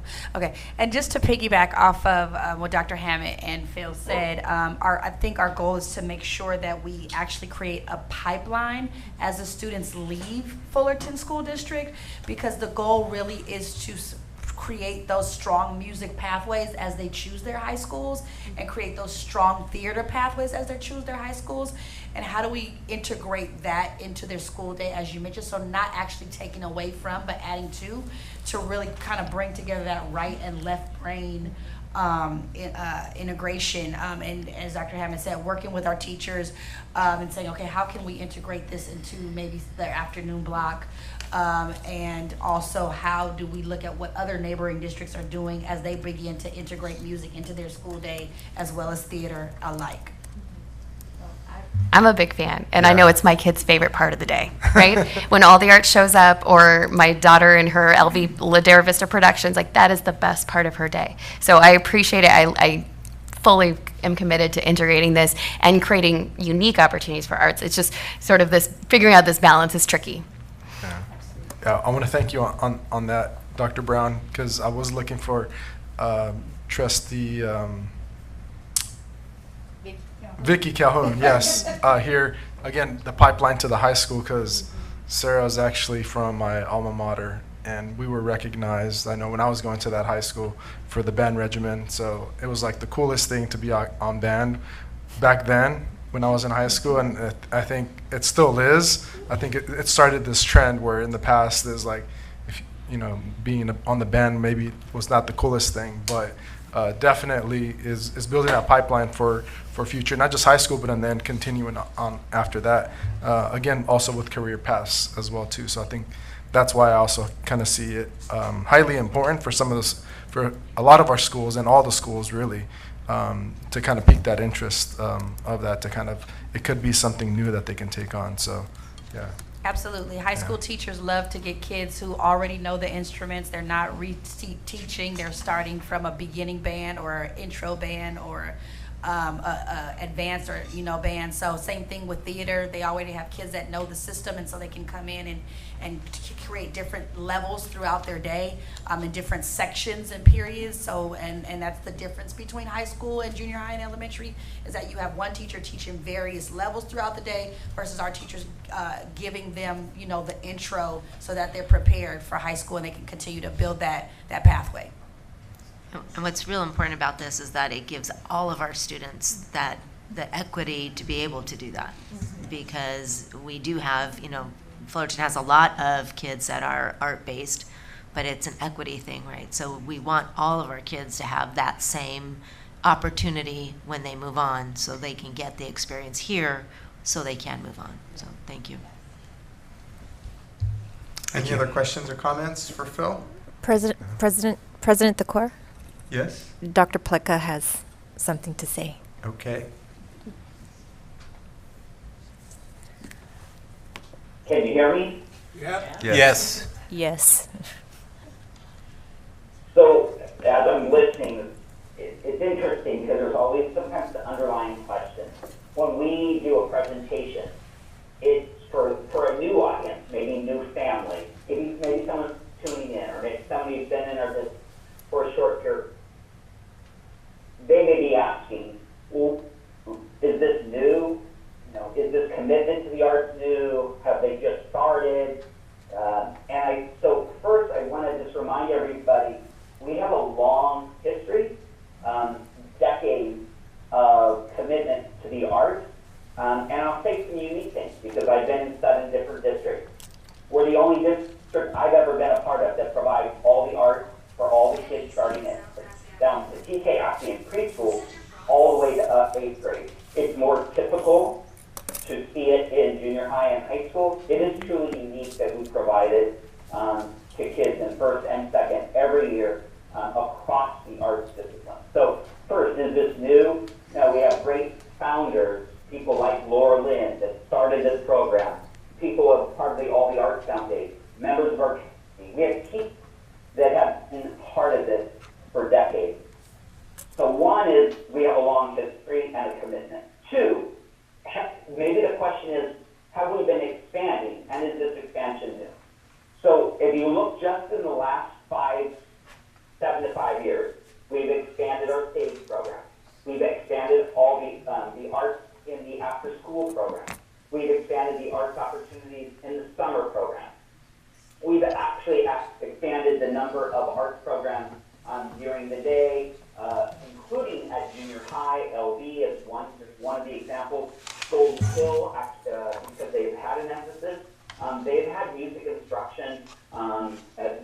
started with the designation of that school. So we've actually seen an expansion of the arts and that commitment. Tonight is really to say we're going to continue to expand that. So I want to touch on that, but before I do, there's another group. What about the folks that have been, what does it mean all the art? What does it mean for first grade art? What does it mean for every artist in our community? Well, we're committing to expanding that. So this arts plan is an expansion of that. So the Clay Lab, as an example, which was founded and we worked with all the art for all the kids to do the first one. This is an expansion of that program as well. So you're seeing an expansion, not a decrease in that program. If anything, we'll continue to see that expansion happen. We heard from our artists, all the artists, that that the pay compared to a neighboring district was lower. So we increased the pay for all the artists within Fullerton. An indication of our commitment and expansion of what we're doing in this area. So for the folks, we've been doing this a long time. For the folks, and some of our founders have been partners. Not only are we committed to that continued partnership, but expanding it. I just recently had a conversation with Kelly and Wendy, president and vice president of All the Arts. They asked for that Play Lab. And so we wanted to make sure that we deliver and we're moving on that. So one is the plan is about expanding, not decreasing in different areas. Integration, let's talk about that for a second. The integration is an important issue because if we really want kids to be able to see the complexity where art is woven into different disciplines, it's a great way to do it. Does that mean every teacher has the background to do that? No, but we're going to provide some of the professional development for those teachers that are ready to take that next step. As a former science teacher, there are all kinds of ways bringing the visual arts, especially science, within physiology, whether that's actually in experiments in lab, in geology. There's all kinds of ways to bring in the visual arts in particular. Obviously, we look at social studies. I was just in the class that was there at Vista, and they were doing the Renaissance. And obviously, arts being a big part of that, what a great integration opportunity. So today, we're standing before you really to say, not only are we committed, but we're expanding our commitment to both our current partners and to new partners that we're hoping to meet. So we're excited about this. And so as we move forward, this plan, like I remember Lynn Thornley, one of my first years, she talked about the budget as being this living, breathing plan. This plan is also like that. We're going to continue to iterate and adapt and get feet, emphasize some things, and maybe de-emphasize faith from our community partners and from our schools as we look to say, hey, where are some of the funds available? And then lastly, this is one of the challenges that we face, and it's also an opportunity. We have continued funding through Prop 28 for ongoing arts educators to come into our schools. We're excited about this designated funding just for that. The challenge is what Chad said. If you actually divvied up to each school a percentage, we would not be able to hire someone for a 0.2 or a 0.3. And so we really do need to have our sites work together. And as we hire people and look at an integrated and a designated and a holistic plan, because of the nature of the funding for educators, professionals, and the challenge of trying to divvy somebody up to say, well, we would like you to come for 1 hour every Wednesday. Obviously, there's challenges in trying to hire someone to do that. So we have to work together. This plan is an indication of us as a team working with our sites working with us, and working with our partners. We're really excited, and I guess the one thing that's an underlying question for the board is, this is a plan to expand art. Is that something that you as a board support? Because that is the underlying question as we you move forward, you're really seeing an expansion of integration and designated art. Thanks, everybody. Thank you for the comment, Dr. Pletka. Do you want to add that as a question at the end of the communique? I mean, I don't think that's a good we know the answer to that The question. answer, yes. We all want to expand I'm the arts. thrilled to expand the arts. Yeah, we I mean, are. I've been on that arts board And forever. I think the understanding is really kind of bringing us full circle is that we're getting new money and we want to see the students get the most bang for the buck. Exactly. It's how are we best using the money that we are excited to expand for our arts programming. Yeah. I bring that up because our community, they're excited to hear that from you. And that's something we in Fullerton take for granted. But we have folks that are new to our district. They don't know the long history that you as a board and as a community are commitment. So in some ways, that verbal affirmation is really to let our community know that those people listening on YouTube and coming away from this meeting, the commitment that you've already been for decades. Thanks, everyone. I have committed, I think we've all committed, this board has been committed to the arts. Sitting on this board for a little bit of time, having to address the downward funding back in whenever it was, 2007 or what have you. Right. And we had to make definite cuts on staffing. We had to make educational cuts. One thing we never took out completely was the arts. Other districts were taking out arts. We never took out arts. And so I think we've been committed. I don't see us faltering in that. I think that expanding is something that we are all committed to do. So I wholeheartedly support this plan. And understand that it can be tweaked, and as we're going through it, if something doesn't work or if something needs to be addressed, then we'll address it. And we've never been a board that says, no, I'm not going to look at this again. We've always been very flexible in listening to our community, listening to our teachers, listening to our staff, listening to our sites on what exactly they want, and understanding that every one of them locally should be able to decide how it works best for them. And we had a lot of pressure during the 2008-9 financial turndown in the state to get rid of the arts. And we took 2 sessions out from each of the areas, but we did not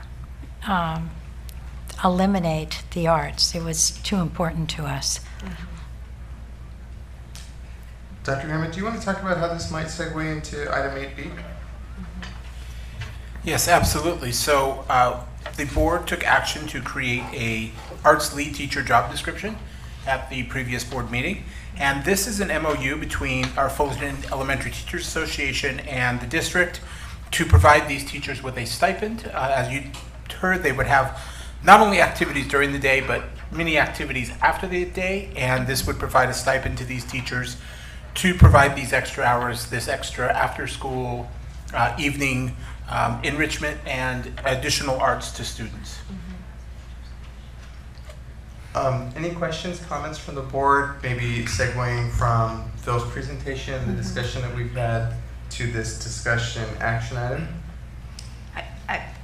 Could you expand on the fact that we have other positions that do lead, we have other lead positions in our district that are paid extra for doing extra things, is that correct? Correct. This stipend is built upon a stipend that we also provide to our teachers on special assignment. Those would be like our technology TOSAs, PBIS TOSAs, those folks like you saw Amy tonight. We have Amy Lees, who's our SEL TOSA, who also work additional hours above and beyond a teacher's workday, providing professional development, enrichment activities on evenings, weekends, etc. And this stipend would mirror that amount. So this is something similar that we already do for other teachers who are expected to provide additional services above and beyond their contractual day. Would a lead arts teacher, like at an elementary level, still have his or her own classroom? Yes. Okay. So really the beauty of this is this teacher would have their own classroom. That would be a model classroom that would show how does a teacher integrate arts throughout the day, and what does that look like? So other teachers as well could come and see what that looks like during the day of what's an arts integrated classroom look like. Now that's not part of the stipend. The stipend really is for activities that are above Extra and beyond, hours. that are extra hours above and beyond. But if the she teacher. was planning to develop a new art project to integrate it into, her English lesson, and she spends extra time after school preparing that and then invites new teachers to come and observe, that would be where the stipend would come in?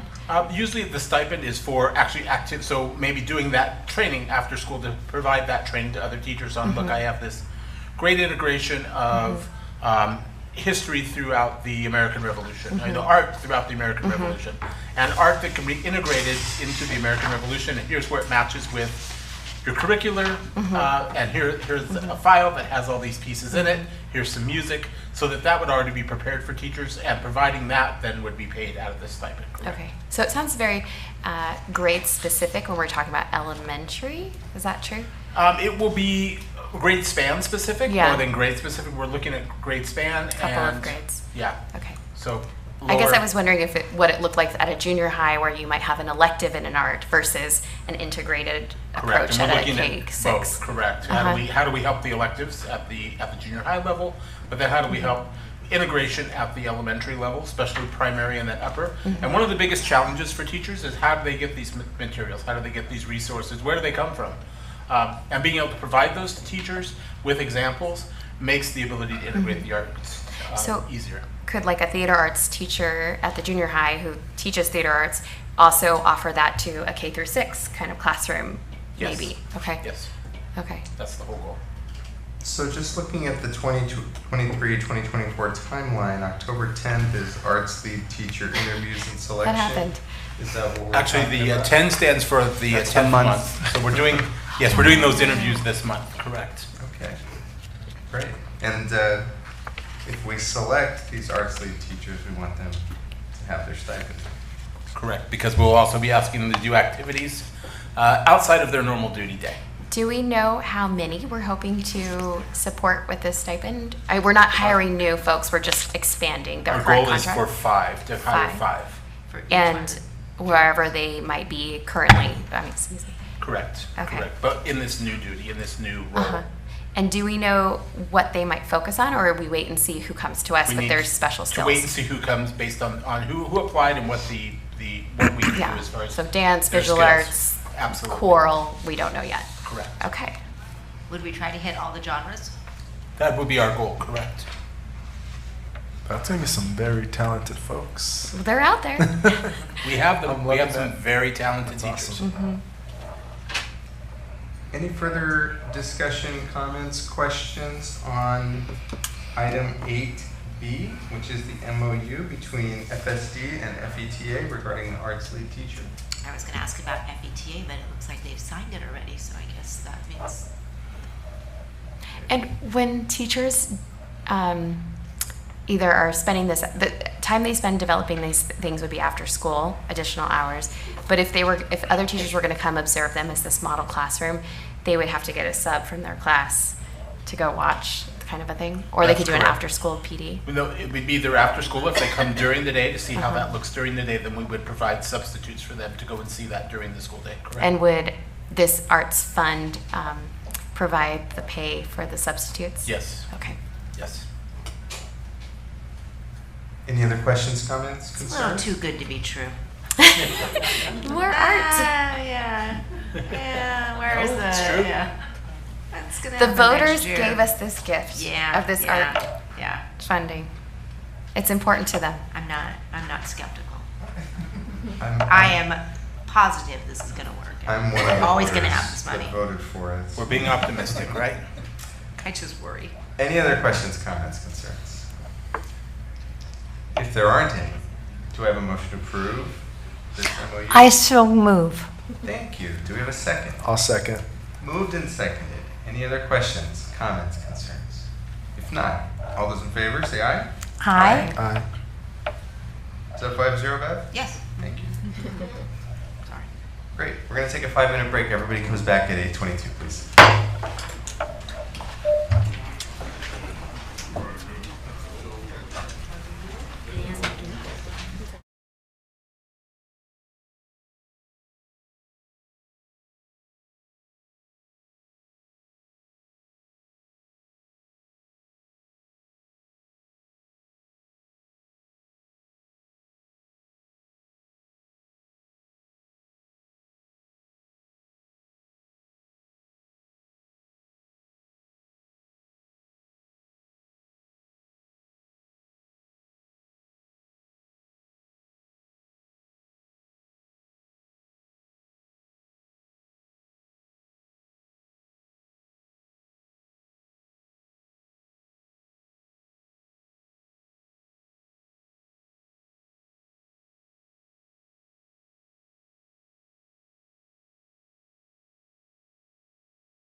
Thank you. We're back from recess at 8:23. We're on item 8C, adoption of resolution number 23/24-08, authorizing designated district personnel to sign various documents. Dr. Copeland?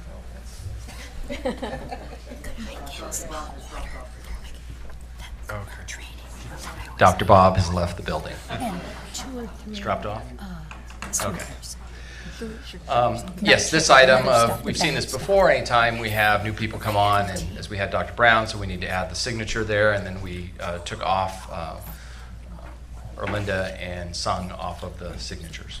So that's what this item is about. Any questions, comments from the board on this item? Nope.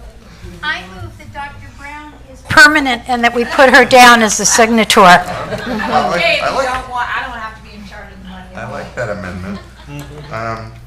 Okay, do we have a motion to approve item 8C, please? I'll motion to approve. We have a motion. Do we have a second? I'll second. Moved and seconded. All those in favor say aye. Aye. 5-0. The motion carries. Thank you so much. Next item, approving a new agreement with Hancock Park and DeLong, Inc. for state facility funding eligibility and application services.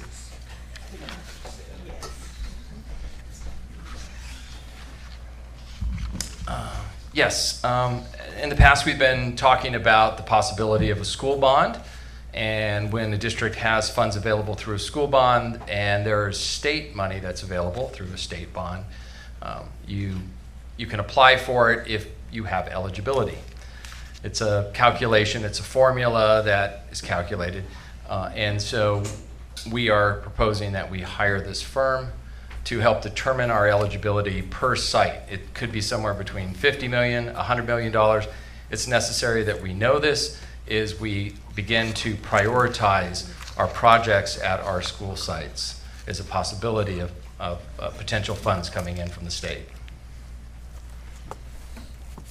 So this is, if we were to put up a bond and it did pass, this would be an opportunity to get matching funds. It's matching funds, correct, for modernization projects. And as we've kind of looked at it roughly, it could be anywhere from $50 to $100 million for the entire district. And it's based on, when was the last time schools were modernized, were any funds used?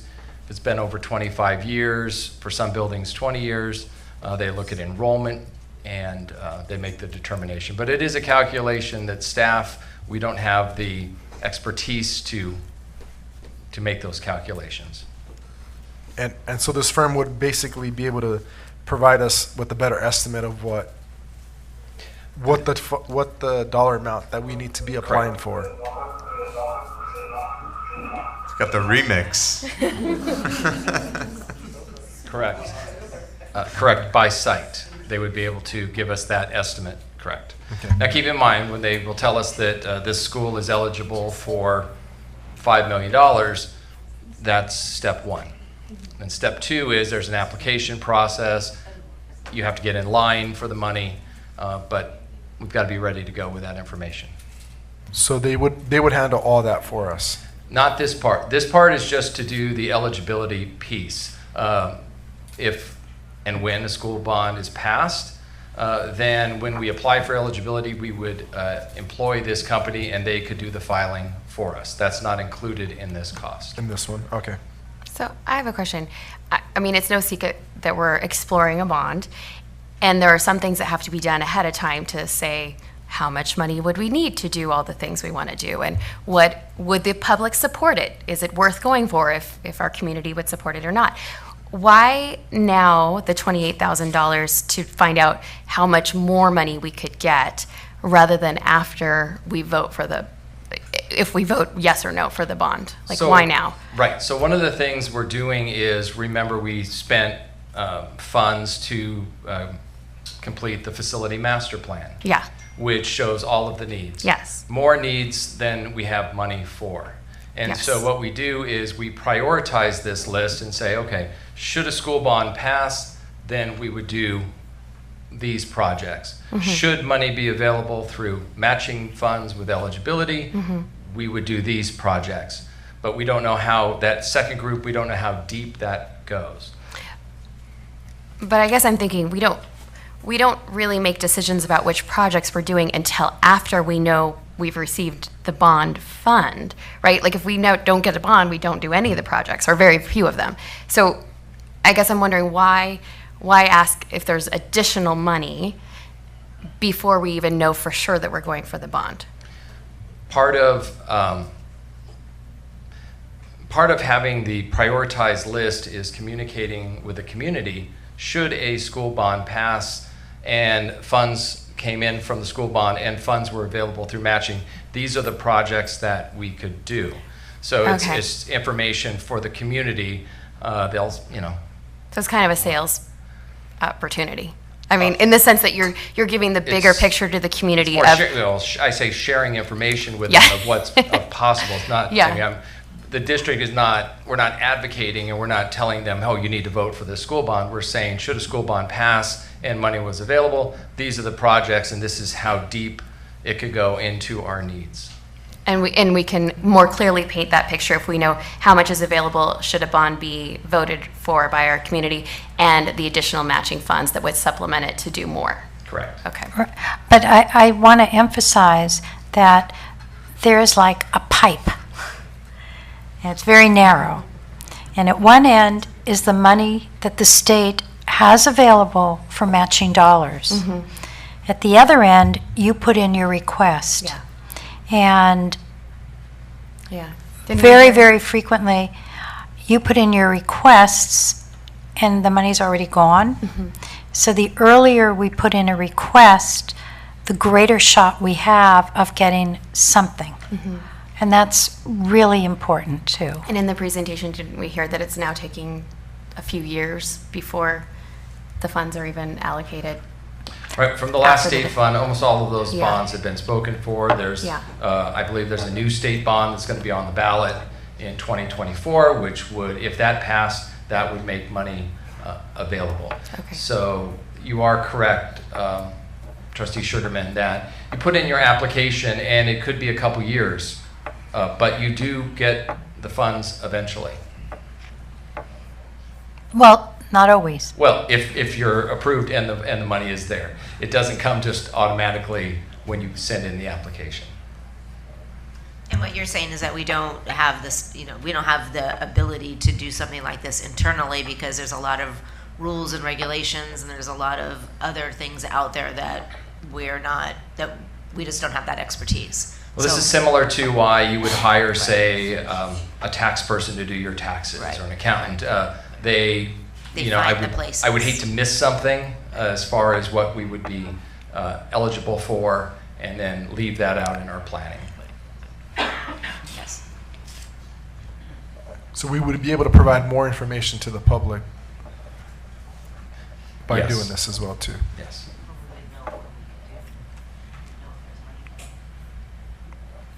Any other questions, comments, concerns for Dr. Kogan on this item? Did they begin working on these proposals and this analysis right away? They would begin working on this tomorrow, and we would have answers by the first by January, and and then we can share that with the board, which also helps the board make a decision. Okay, if we were to go forward with a school bond, that would make money available that could be matched with the state should the state have money and our applications are approved. So it's to provide you and the community with information. This is kind of beside the point, but is there any preliminary data from yesterday or day before's yesterday's tax filing deadline? I think it was extended a month, but anything from the state sort of indicating which way it looks like the state is going? So I haven't opened my present yet. I'm going to tomorrow morning with the CBOs down at the county, and so I'm sure they will share that information and as soon as I hear that, I will share that with the board. Thank you. Any further questions, comments, or do we have maybe a motion to approve this item? I move to approve the agreement with Hancock Park and DeLong for the facility funding eligibility application services. Thank you. Do we have a second? Second. Moved and seconded. All those in favor say aye. Aye. Carries 5-0. Thank you very much. Dr. Kogan, are you also item E? I will do item E. I believe these are the plans for nutrition services. Is that correct? And so this is an agreement with a consultant to put together plans for a few of our schools. And on this proposal, there are 3 phases. We are asking the board to approve phase 1 tonight. And that would be serving, design of serving lines at certain schools that are in need of redesigning. And that would be at Orangethorpe, Beechwood, Fissler, and Nicholas. The goal is to provide more healthier options, such as salad bars. And at those schools, there needs to be a redesign because those counters are too high. Phase 2 and phase 3, which we would come back to the board again should and when a school bond passes. This would be to go deeper with design and plans at the central kitchen and also at our site cafeteria kitchens to utilize bond funds to bring those up to speed. It wouldn't make any sense right now to come up with those plans for that. However, phase 1 is needed and ready to go. First, I want to thank you for the answers that we got regarding this.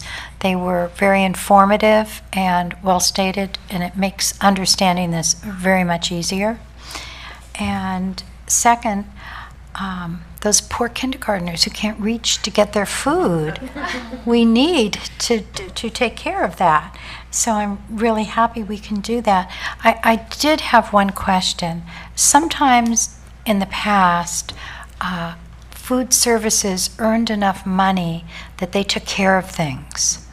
Are times changing, or is it not the school side only in their own kitchens and their own salaries? So there are certain things that nutrition services funds can pay for, and this is one of them, equipment, salaries. When it comes to things that are behind the wall, like pipes and electrical and gas lines, that is us, that's the district. And so as far as, phase 2 and phase 3 is going to be designing things with equipment that's going to require much more electrical power, much more, gas power, that would require then a commitment on the part of the district to do that. We're not at that place yet to make that commitment. But for phase 1, yes, they will pay for this. I move that I'm looking for the place that it's actually written. It's the page before. 1 second, before I move anything. Approve the independent contractor agreement with Web Food Service Design Consultants, Inc., to prepare Phase 1, schematic design and design development for nutritional services serving lines at Beechwood School, Robert C. Fissler School, Nicholas Junior High School, and Orangethorpe Elementary. Second. Moved and seconded. Before we vote, thank you for including Orangethorpe and Nicholas. I don't think either of those cafeterias have changed since I went there like 3 decades ago. So, all those in favor say aye. Aye. Aye. Thank you. Motion carries 5-0. Dr. Hammond, are you doing item F, please? I am. Our next item this evening is item F, which is approve the revised board policy 1312.2, complaints concerning instructional materials. We originally brought this item to the board for a first reading in July, and we brought it back at the last meeting. And there was one change that was asked to be made by board members. We've made that change, which is the inclusion of a paragraph from the administrative regulation that talks about what happens in the event that a material is being challenged, that material continues to be used, and that the parent or guardian who has filed the complaint may have their child excused from the use of that instructional material while the item is under review. So that has been added, and we're bringing this back now to the board for your consideration. Thank you. Does anyone want to discuss this item? I would gladly accept a motion to approve as well. I move to approve board policy 131212.2, sorry, complaints and concerns on instructional material. Great, thank you. It is getting late. Yeah. Thank you I to didn't see my the- colleagues and the staff for being so responsive to the community regarding this. And it's really nice to work with sensitive people. Thank you. I second the motion. All right, moved and seconded. All those in favor say aye. Aye. Thank you. The motion carries 5-0. All right. We have some administrative reports this evening. This one? Don't we have one more policy? Board policy. No, No. from last Oh. night. It was already approved at the last meeting, so it does It not was need the to be one brought word, forward. right? That was you, right? The word you? You Yes. to your. Yes. Removal of the word your, yes. Approve board policy 6163.4, student use of technology. We already voted on it last month. But didn't we have to vote again for No. the word change? Do we have to vote again? At the end of the meeting last month, we approved it with the small amendment of removing the word your. So it passed and we are finished. It It was just not by accidentally our- ended up on our agenda. It was accident. Good. I think 9B will be very quick, right, Dr. Colgan? This is something we approved previously, but which the city has now decided they're going to change, and so we just go along with the change? Yes and no. So, Mostly no. with a little yes. So every year at this time, we present to the board the developer fee report for expenditures that were done last year in the 22-23 school year. And I'll talk about that. I'll also talk about, we had come up before in the possibility of a development that's going up off of Euclid and Rosecrans, and I'll talk about that one in a minute, that not directly tied to this. Developer fees are fees imposed for new construction, residential and commercial industrial construction within our city, and it is a fee that is paid based on the square footage, combined because we also share with the high school district, and residential, if you were to add on square footage above, I believe it's, quote me, it was 200, but it could be 500 square feet, then you would pay a fee of $4.79 per square foot. For commercial, it's 78 cents a square foot. We share that, the revenue from that fee with the high school district. We receive 2/3 of it, and the high school district receives the other third. That money is to be used for the impact of when the community is adding more square footage. There's the potential of more residents coming in, more businesses coming in, and the impact it has on our school district. And so last year we received a total of $346,165 in developer fee revenue. We spent $715,770,000. We had an ending balance, and we used those funds for what is presented in front of you here. With much of it went to fencing, some rental on some modular buildings, parking lot at Rolling Hills, and some, I won't go down the list, you can all read the list there, but it totals $715,770. So the board is asked to receive this report. I believe, are they voting on this report here? Is this? It's just a report. Thank you. Okay. Okay, now the other one. Now, good. Now, the other one, for that property up there, the developer decided not to enter into that agreement where they would fund the developer fees through the sale of future bonds with that would be paid back by those homeowners. And so when that development comes in, they will be subject to the developer fees that we have here. They'll pay this amount, and estimated to be probably about $700,000 that will come in from that area. As I recall, the development is still going forward. We're just going to receive traditional developer fees in line with every other development that's gone through in the past. Correct. Okay. And so we don't, because we voted on that previously, we don't need to vote to undo that. It just sort of disappeared. What you voted on before was giving us the authority to go out and try to negotiate with them, and it just didn't go anywhere. Okay. Great, thank you. Item 9C, something that none of us have been waiting for, just kidding. I've been waiting for the Do we report. have any popcorn? So nice. I could use popcorn. You had to say it. I could use a cookie. I want cookie. I gave everybody the option to move these up if they wanted to, and I think we should have. So, I lesson told learned. you to do what you wanted. You didn't listen to me. Lesson You only listened to Ruthie. Oh, my goodness.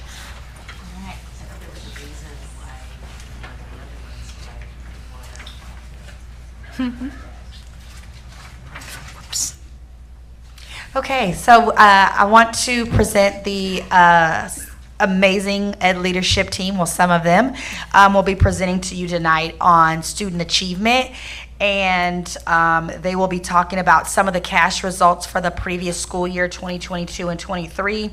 A little bit of what the data analysis means for this coming school year and how we plan and work with our teachers and our principals around student achievement and moving forward. Also the iReady data. In addition to that, what services are available for our most impacted student groups around student achievement and how we plan to address some of those gaps in the data. So with that, I want to introduce Sung, Emily, Erlinda, Rosanna, and Julie. I'm like, why am I? You guys messed me up. I had it. Here they go. All right. So good evening, Board President Takor, Board of Trustees, possibly Superintendent Dr. Pleka, and Executive Cabinet. So tonight our team will be presenting on student achievement, how students performed on last year's state assessment, how we will be measuring progress throughout this year, and our plan to support student achievement to close the achievement gap. So before we start reviewing the data, it's always best to start with a question in mind. So this will help us determine what data sets to analyze in order to be able to best answer a question. So here are just a couple of questions for us to consider. So the first question, did our students make adequate growth last year? So one thing to note regarding this question is that students are only assessed on their grade level standards for that year. And so for example, a third grade student would be assessed on the third grade standards, and then when that student moves into fourth grade, they would be assessed on the fourth grade standards. And so obviously the fourth grade test being a more rigorous test. So if a student's score remains basically the same from third grade to fourth grade, we would say generally that the student has made 1 year's growth. So that's one thing to kind of keep in mind. Secondly, our second question is, how did our students overall and by subgroup perform academically compared to other students in the state? It's important to have that comparative data. Looking at data in isolation really makes it difficult to determine a student's performance. So comparing our data to the state helps us see how our students are performing relative to other students in the state. There's two main data sets that the state uses to report on student achievement: percent proficient as well as distance from standard. So the CDE recently shared with districts the percent proficient data. The distance from standard data though, which is a part of the California dashboard, that becomes available in December. One thing to keep in mind is that there are some limitations though to the percent proficiency data, since it only reflects students that have made proficiency.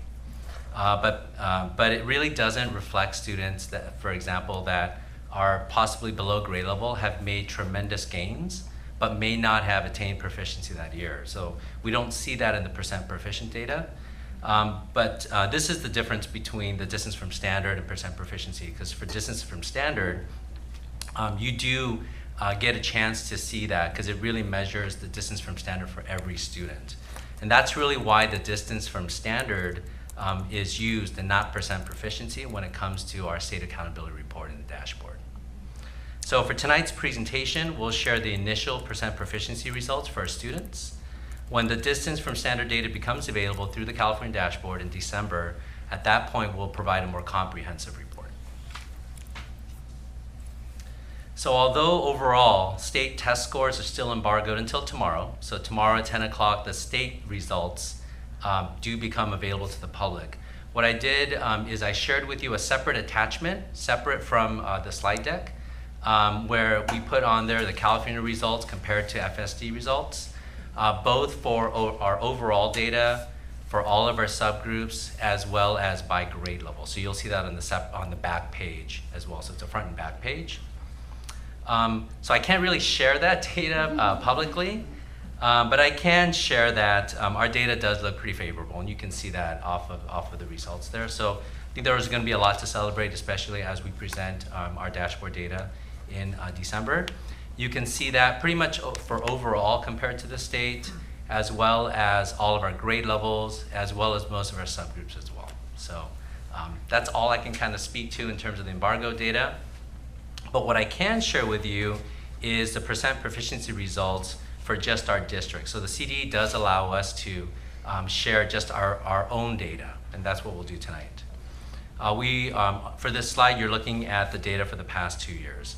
So overall, you can see that we were able to maintain our ELA percent proficiency rate of 58% overall, while math increased by 2 percentage points. And that's from 48% to 50%. So that's overall.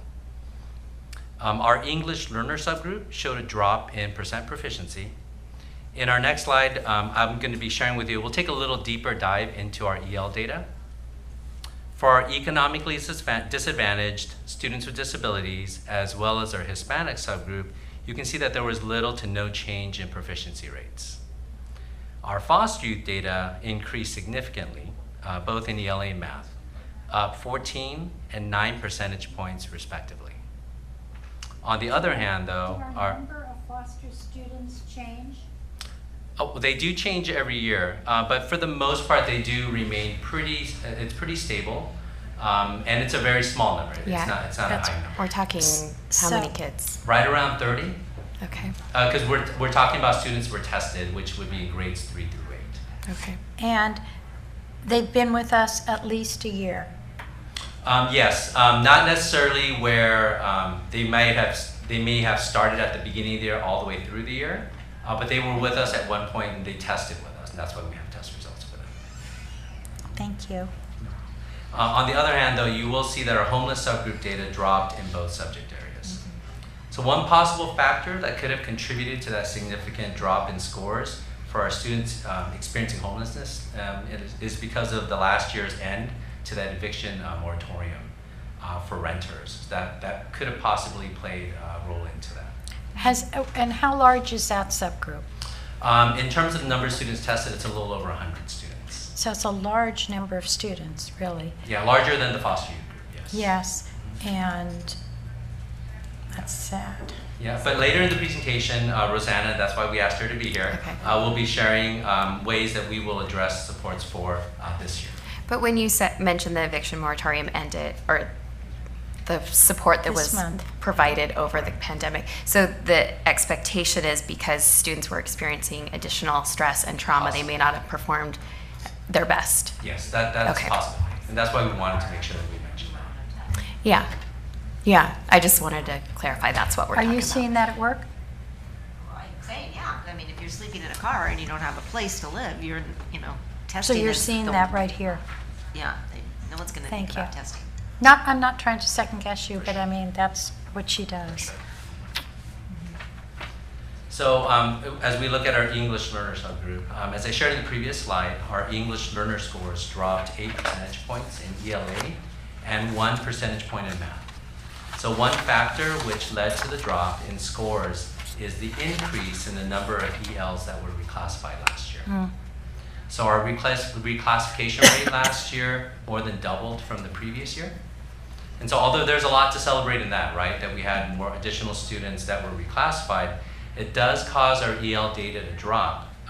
Since reclassified students are no longer counted as a part of that EL subgroup, And reclassified students are typically the ones that are the higher performing students. And so as we reclassify students, which is great, they get moved out of the EL subgroup calculation, which then would drop it. So if you have a higher number of reclassified students last year compared to the previous year, you're going to see that little drop. But their math score only went down 1 point. Right, which really means that our math scores would have been even, like if they continue to remain, we would have seen pretty significant gains in our math Okay, scores. so part of me says a percentage of math testing is word problems.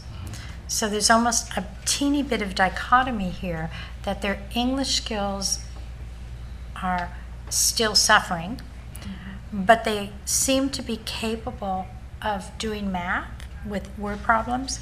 So that's a very strong comment on the skills of our teachers teaching math to our students. And I hope they take that home as a compliment to them. Yeah, I mean, there's a lot of great work that's being done. And like I had mentioned, even though you're seeing those drops, really, that's more, I think, due to reclassification being higher last year than it really is in terms of our EL's performance on the state test. Thank you. Students are never reclassified down to English learner. No, once you're reclassified, then you don't take that LPAC test anymore. So once you're reclassified, you stay reclassified. So here are some takeaways from the data. We were able to maintain our ELA score while our math score grew from the previous year. As you saw in the separate printout, both our ELA math scores are higher compared to the state. Overall, as well as for each of the grade levels, as well as for the majority of our subgroups. Our focus on our foster youth students last year resulted in higher scores in both subjects, and we were able to reclassify a significant number of English learners last year than the previous year. In terms of area of focus, we'll need to focus on our students experiencing homelessness. We will continue to provide targeted academic supports for our English learners and our students with disabilities. And lastly, it will be important for us to monitor the high number of students who were reclassified last year to ensure that they continue their growth in their English language proficiency. I have one more comment to make on this. Last year, when we got our results, our foster youth scores were certainly not good, at best. And we committed, we meaning you all, not me. You all, Hilda. You all committed to give a special bit of attention to our foster youth. And so it's very commendable that these scores have gone up noticeably. And I think +5 is probably a significant growth, statistically significant. And another comment on the hard work and the focus, the lens specific focus to help our foster youth, because we know they are the most at-risk population for the rest of their life. Right, and a lot of that credit really goes to our schools, our administrators, as well as our teachers, really paying that special attention. Later on in the presentation, Rosanna is going to actually speak about some of the similar work that we're going to be doing with our homeless students as well. So, thank you. And Sung, if I may make a quick comment on the English learners. When students redesignate, those are our students who have done the best job of acquiring English. So those students are the ones who tend to score higher on an English-based test. So one of the impacts is if you transition a large number or redesignate a large number of English learners, those are the most capable students doing the best on the test who now are no longer counted in that subgroup. So that does have a major impact upon what happens to that band of students, to that significant subgroup. It's also important to point out that the students most impacted by the pandemic are now moving into the testing grades. And so this is evident, especially as you look at that one handout that had the different grade level breakdown. You're going to see that in our ELA scores, especially for our 3rd and 4th grade students. You'll notice that that's the lowest out of all the other grade levels as well. So we're going to see that continue to kind of go through the testing grades every year. Yeah. I had a question on the students being reclassified. There was a 18% increase. What's the percentage of students that could still potentially So like, what's the percentage of the students that maybe weren't able to reclassify through that? Do you mean, are you asking if there will continue to be a high number of students reclassified every year, or? No, so what's the percentage of students that have the opportunity to be reclassified? So yeah, how many more like that? Because they have different phases. Yeah. Different phases of their process to then be reclassified. Well, what ends up happening is every year students take the LPAC test, which really assesses their English language proficiency. So once we receive those scores, we look at the students who scored well on that test, along with how students performed like on the iReady test, along with teacher recommendations, and as well as parent consent as well. So that happens every year. So there's potential candidates every year. So one year you may have an English learner who, let's say, earned a 3 on the LPAC instead of the 4 that's needed. So then they have the opportunity to take the LPAC test again that year, so that possibly they can be reclassified the following year. So there really isn't like different levels of tiers of students that have to kind of work their way through to eventually be reclassified.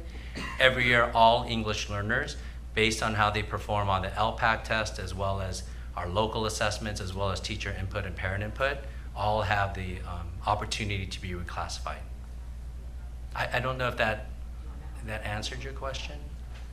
Yeah, no, Is that okay? Okay. Yeah, that helps, sorry. Okay, all right. Oops, let me go back here, sorry. One last slide here for me. So in addition to reviewing last year's state data, it will also be important for us to review our local assessment data throughout the year, right? To monitor how students are progressing during the year. If we waited for next year's state results to come out to really determine that, then it's too late. So during the year, we will analyze the iReady distance from standard data. It's something that we kind of internally calculated. It's not something that iReady produces, but we wanted to have a data set that was similar to what state testing DFS looked like. So that's one piece of data that we'll be looking at. We'll also be looking at the number of students or how students are progressing on meeting their typical growth goal. And that's a goal that iReady determines based off of how they do on that first test at the beginning of the year. So students have taken that first test, and now the iReady system will say, if a student scored at this level based off of this scaled score and this grade level, then we expect them to grow 30 points, let's say, by the end of the year. So that's something that we'll be keeping track of and monitoring as well. And when we have that data ready, we'll make sure that we share that with the board as well. And so now Emily McDougall will share the district's continued focus on standards-based instruction to support student achievement.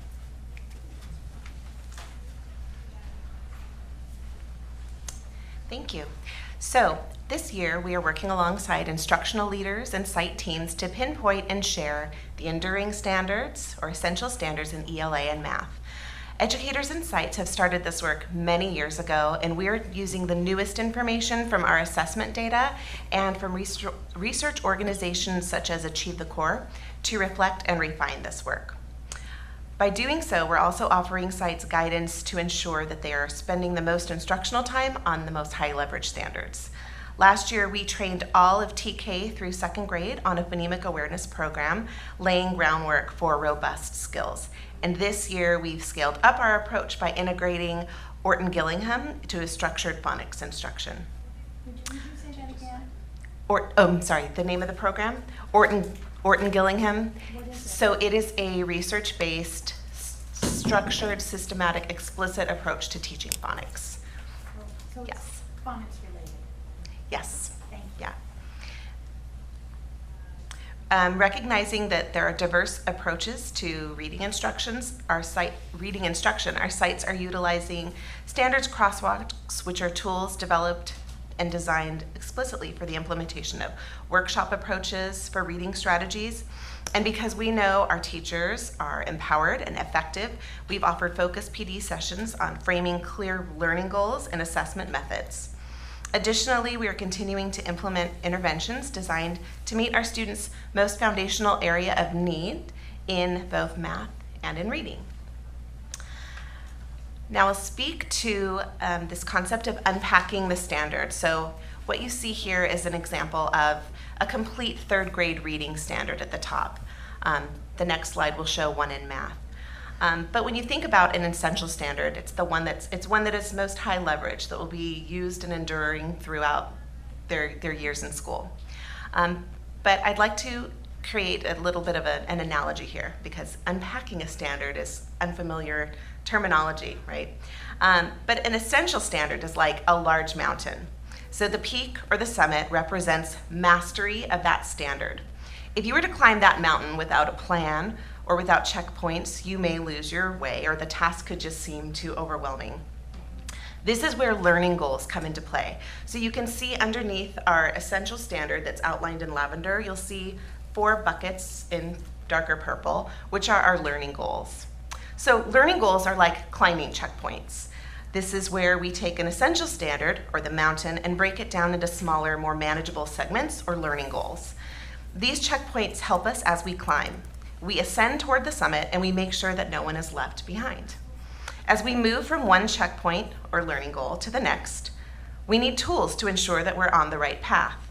So these are our common formative assessments, and you'll see highlighted in yellow for each learning goal would be examples of different types of assessments that our educators are using with their classes. So they help us gauge students' understanding and skill in real time, identify students that need alternative routes or supports, keep everyone in the group aligned, and keep everyone progressing together.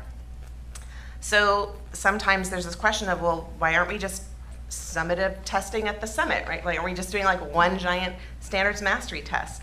And we think about that mountain analogy. Imagine trying to climb this mountain or achieve this standard without checking equipment, your directions, or even your stamina until you get to the top, or until you've just realized that you're lost or fatigued. Instead, learning goals and these common formative assessments allow us to continuously check our progress. We ensure that everyone is equipped and prepared for each stage of the trek. So by the time we reach the summit, we are confident that our students have mastered the entirety of the standard and can then assess with a summative assessment. We don't want to take risks and hope that our learners arrive at understanding, but we set clear learning goals and utilize formative assessments and provide a guided ascent towards standards mastery for all. So I just clicked to an example for math as well. So you can see that we are using both the common formative assessment, assessing each learning goal, but also assessing the entire mastery of a standard as well. Did you say common? It was CFA. Does that CFA? Yes. Stands for common formative assessment. Yes. And now I'll speak a little bit to the instructional focus areas this year. This year, Dr. Adina Brown is leading their work in these areas, and here are some highlights for literacy. In reading, we're incorporating interactive read aloud and notice and note close reading strategies for deep comprehension and meaning making. Discussion, or amplifying our learning through accountable talk. Writing, or ensuring that our standards aligned responses are rigorous and allow opportunity for high quality student outputs. And in math, our highlights are utilizing warm-ups, which are interactive and interleaved for engaged starts with students. Challenges, so engaging our students in problem solving with established protocols. And discussion, advancing that understanding again through that mathematical discourse during share-outs. And the unified strategy focus for both literacy and math prioritize standards-aligned common formative assessments. And within the domains of both reading and math on our SBAC, we are intentionally targeting areas and opportunities for growth. And so this work applies for all students, but speaking specifically to the supports for our English language learners, Dr. Soltero Ruiz can take it from here.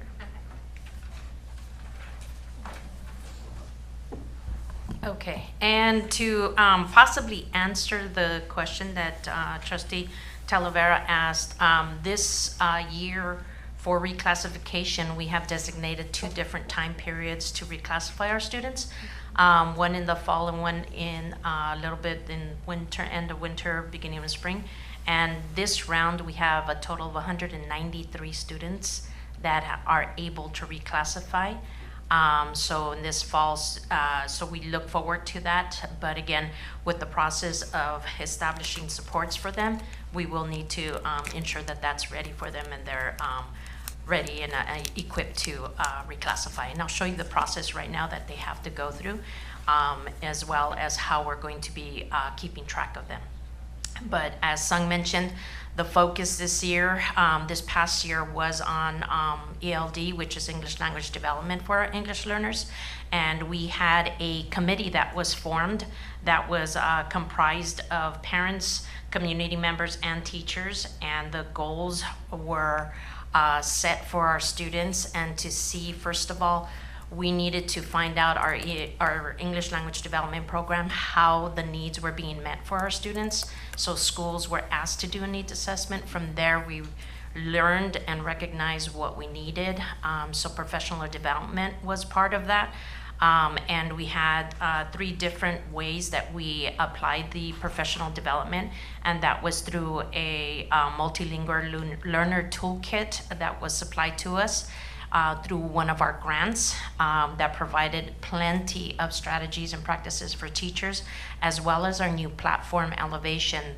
Those housed modules in professional development that principals were able to use during their professional development days, as well as teachers being able to do a self-paced learning on how to support newcomers, how to support our long-term English learners. So they had all of that ability at their fingertips now with our new Elevation platform that we had. So principals were given information to teach and share with their staff. Yes. But their staff had another bucket of information that they could go into, or for refreshing. Yes. And for supporting different strategies that the first strategy maybe didn't work real well, and they could, okay, so we had several buckets of available strategies. Yes. New And then strategies. the principal evaluates how well it's moving on. Thank you. And in addition to that, after school, we did provide paid teachers to be able to come to the school district to receive additional professional development on English language development in the program. Thank you. And if I may step in, I think the good news is what we're seeing from our reclassification results with the high percentage of reclassifications we had is that information that teachers are receiving, that principals are receiving, is informing ELD instruction, and we're seeing more students redesignate. So the good news is it's working, because students are redesignating, and that's the ultimate goal, is that we can get them to redesignate so that they're no longer having to take ELD classes. Yes, and one additional improvement to our way of communicating, we had a multilingual learner lead teacher, so we had teachers designated per site to bring back to the committee any questions that they had. So we had a liaison, so to speak, between teachers, site administrators, and the ELD committee. So we were learning as we were going along, as well as trying to continue the supports for the program. And then in addition, during the summer, we provided our EL Jumpstart for our students, and this time around, we included a math vocabulary focus, as well as using a different curriculum for them to get them motivated. And we had our students take those classes. And we saw the success with that.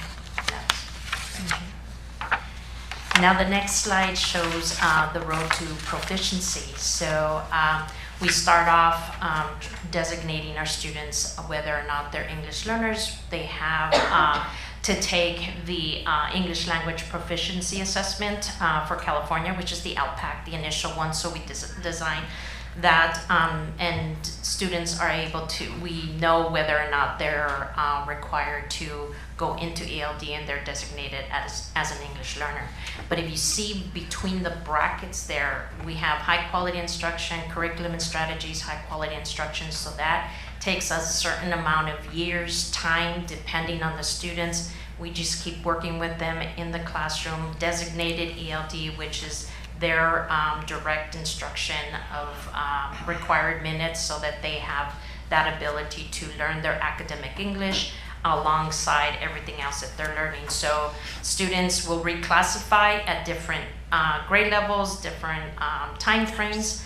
Once they do reclassify, and we say that they have reached the native-like proficiency and they're considered fluent English proficient students, then that's when we reclassify them, and then we continue monitoring them for 4 years.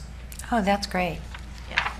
So with that, we're learning now that our elevation program has a different way of monitoring our students. So everything's digitized. We are having a form, and it goes and it provides a plan for our students with interventions to say this is what our students need. So we have that ability to really tailor into our students to see that they continue working on their English, and we don't leave them behind, so they don't go take that backward dive. So we're constantly monitoring them.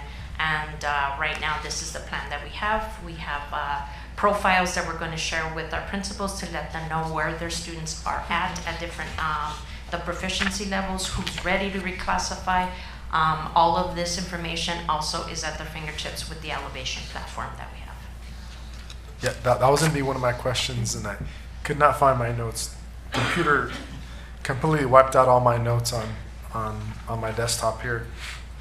But are there pros and cons to the program? I know I wanted to ask that, but I knew this presentation was coming up, so maybe asking now, are we learning even more positive ways to utilize it, or is it missing anything that we still need as far as like challenges that the program like can do for us? I know it's making it easier. I know that was kind of I don't want to say the pitch, but the reason why, I wanted to approve it a few years ago, but I just wanted to get a follow-up on that, just to see on, like, is it user-friendly? Is it becoming, are we learning a lot more about it and how to utilize it to our best of our abilities? Yes, as a matter of fact, we had a retraining for our principals, and they brought in either their assistant principals or somebody who was going to be working with them, so that the platform actually allows them to see at a glance how many students are considered newcomers, how many students are considered long-time English learners. But there are, in every platform, there are some glitches where we just call up or use the helpline, and we get that repaired. As a matter of fact, that's what I did as we were here to make sure that the letters for reclassification went out before Friday, but real quick with the response time. But teachers are getting used to coming in. They're going to be receiving emails now from the platform to say, here's your letter, review it to see if the student is actually ready for reclassification. So a lot of benefits to it. Fallbacks that we've heard is just that little lag in between getting letters ready or things like that. But overall, great strategies, practices, and modules for students to learn. I think the other thing too is to make sure that we as a leadership team really are intentional about the district in identifying students that the data may or may not catch in those timelines. And that's the most important part. As Linda mentioned, the LPAC is offered twice a year. So we're working on creating specific profiles for kids.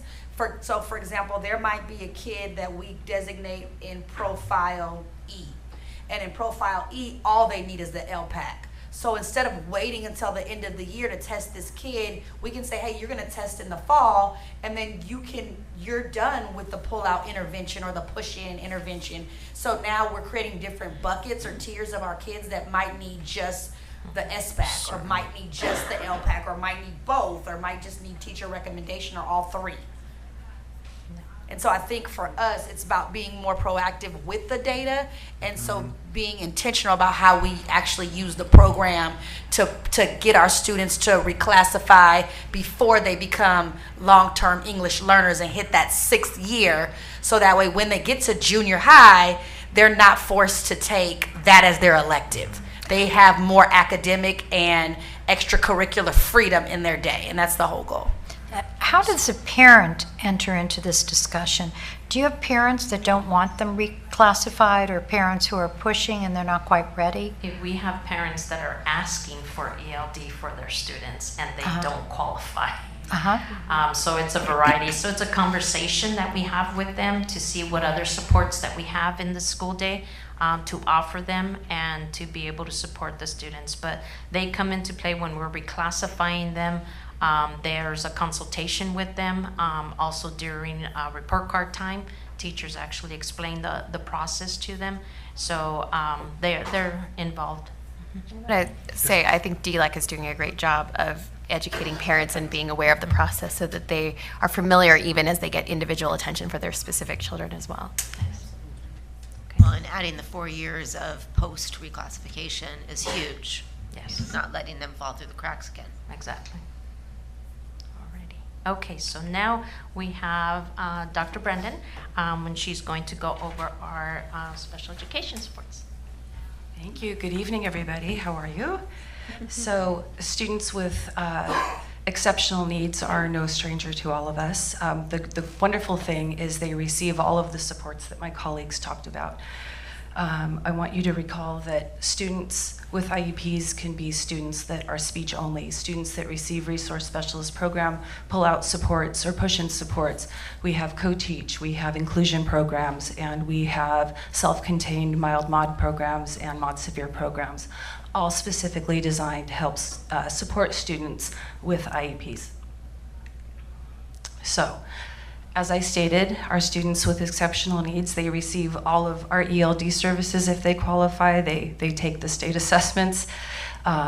They receive all research-based instructional strategies that their gen ed counterparts look. They might be a little bit modified to help support their academic needs, but they do include our Marzano strategies, codes and strategies depending on the school, and differentiated instruction that's targeted to support them with their IEP goals. Because in the world of students with exceptional needs, it's all about them meeting their IEP goals. So one of the ways that we support students additionally is with accommodations or modifications that are unique to each child. So if you think about the number of students that we have in our district with IEPs, each one is crafted with that specific student and what they need specifically in mind. We focus a lot with professional development for teachers. I'll get into that in a minute. And we do have not only grade level PLCs, but we have PLCs with our special ed team that includes school psychologists and other support providers so that everybody is on the same page with the progress of each student on an IEP. Some of the training that we have been working on with teachers, I think foremost is legally defensible IEPs and how to craft good IEP goals. Because if the goals aren't adequate for the student, we're not going to see the student making that academic growth that we want them to make. So that's paramount. We also have training in touch math, which is a supplemental curriculum that some of our special education teachers are using to help support students' goals. We have unique learning systems, which is utilized by our moderate to severe teachers to help support students. Sunday and Edmark. Sunday is also an Orton-Gillingham-based program for reading, and it is supports a wide variety of student needs. Edmark is geared more towards our mod severe students. We do have different Hegarty programs. One is Bridge to Reading, and that supports students with reading. We also have phonics programs for Hegarty. Some of our teachers have found for the developmental levels of their students that Zoophonics is a great supplement as well. Students receive second step, as do all students in our district. Just last week, we did a huge training with our partner Rethink Ed for tier 2 and tier 3 supports for our SDC. All of our SDC teachers attended this training, and that focused on curriculum for academics, behavior, social skills, and inclusion. One of the pieces of training we've been focusing on specifically for teachers is our BIA team. So our behavior support team has gone into numerous schools and numerous classrooms to help support gen ed teachers as well as special education teachers with behavior strategies and supports. So our team is very, very busy with supporting all of our students in Fullerton with exceptional needs. So, yes. Can I ask a question? I'm wondering if you can help me conceptually think about progress as this group? Because as you said, these kids are so diverse and they each have individual goals. You know, when I think about, they all have different abilities and strengths and things that they're bringing. So when I look at the scores as a group and it's, you know, 16% proficiency, it's like, I'm wondering, how do we measure progress for this large category that's so diverse? Because it feels like it's not fair to say students with disabilities, okay, we're only at 17, we should be at 20. You know, like, because every child, their expectations and goals are so different. So it's almost like I don't know what to do with this category because it's not helpful. I mean, and maybe, is that just me, or is it really just not that helpful to look at them in this large bucket? Well, I think when you're looking in terms of academic achievement, we really want to focus on their IEP goals. Yeah. And so progress is measured throughout the school year, and Yeah. there are progress reports that go home with the report cards where parents are made aware of exactly where they are in progress to their goals. So again, with each IEP being written specifically for the student, that academic achievement is going to look different for each and every student, whereas one might have a target, you know, throughout the school year of achieving 50% of a goal by a certain time, then 60, then 80, then 100%, which is always, you know, the end goal is for them to achieve 100% of each and every one of their goals. If they're not, we look at the goals, we recraft the goals, and we start again to keep supporting the student. But even like their goals are going to be different than what the state measures as a year's progress, right? Correct. So we can't really say whether we're making progress or not by looking at the state data. So students with disabilities, or I like to call them students with exceptional needs, Yeah. that take our state assessments, they're tested at grade level, and by default, they have IEPs, they have that for a reason. Yeah. So I personally think that looking at their goals and the academic achievement that they're making towards their IEP goals is really the hallmark of their success. So do we ever get a progress report on their, like, collectively how we're progressing on meeting our IEPs rather than comparing to state data? Like 1,500 separate reports. Okay. I mean, there's Please no don't like ask me to do that. no, I won't. I mean, there's no like collective overall dashboard like of all the IEPs we made progress on, you know, 90% met their goal for the end of the year. I mean, that's a very interesting, you know, concept to think about. But again, that would be very challenging to do because each student is so unique. So. And I think that's why it's so important to really hone in on what Sung was saying, is that it's so important to really take into consideration the distance from standard as opposed to percent proficient, because those kids are making growth. You mean annual growth? Yes. Yeah. Those kids are making considerable growth every year, as opposed to looking at, oh, are they proficient versus are they not proficient? Yeah. But the growth that they're making based on the tier 1, 2, and 3 teaching that they're receiving in their classrooms is huge, and a huge credit to our teachers as well, based on how they're moving them along through their year. So we want to see growth for all of our kids, and Absolutely. but some of our students, their IEPs may not desire like a third grade typical year. I mean, so I guess there's still the difference between what the state standard of a year's worth of growth looks like. It may not be appropriate to apply to all of our kids. Do children in this group fall into more than one bucket? Sure, yeah.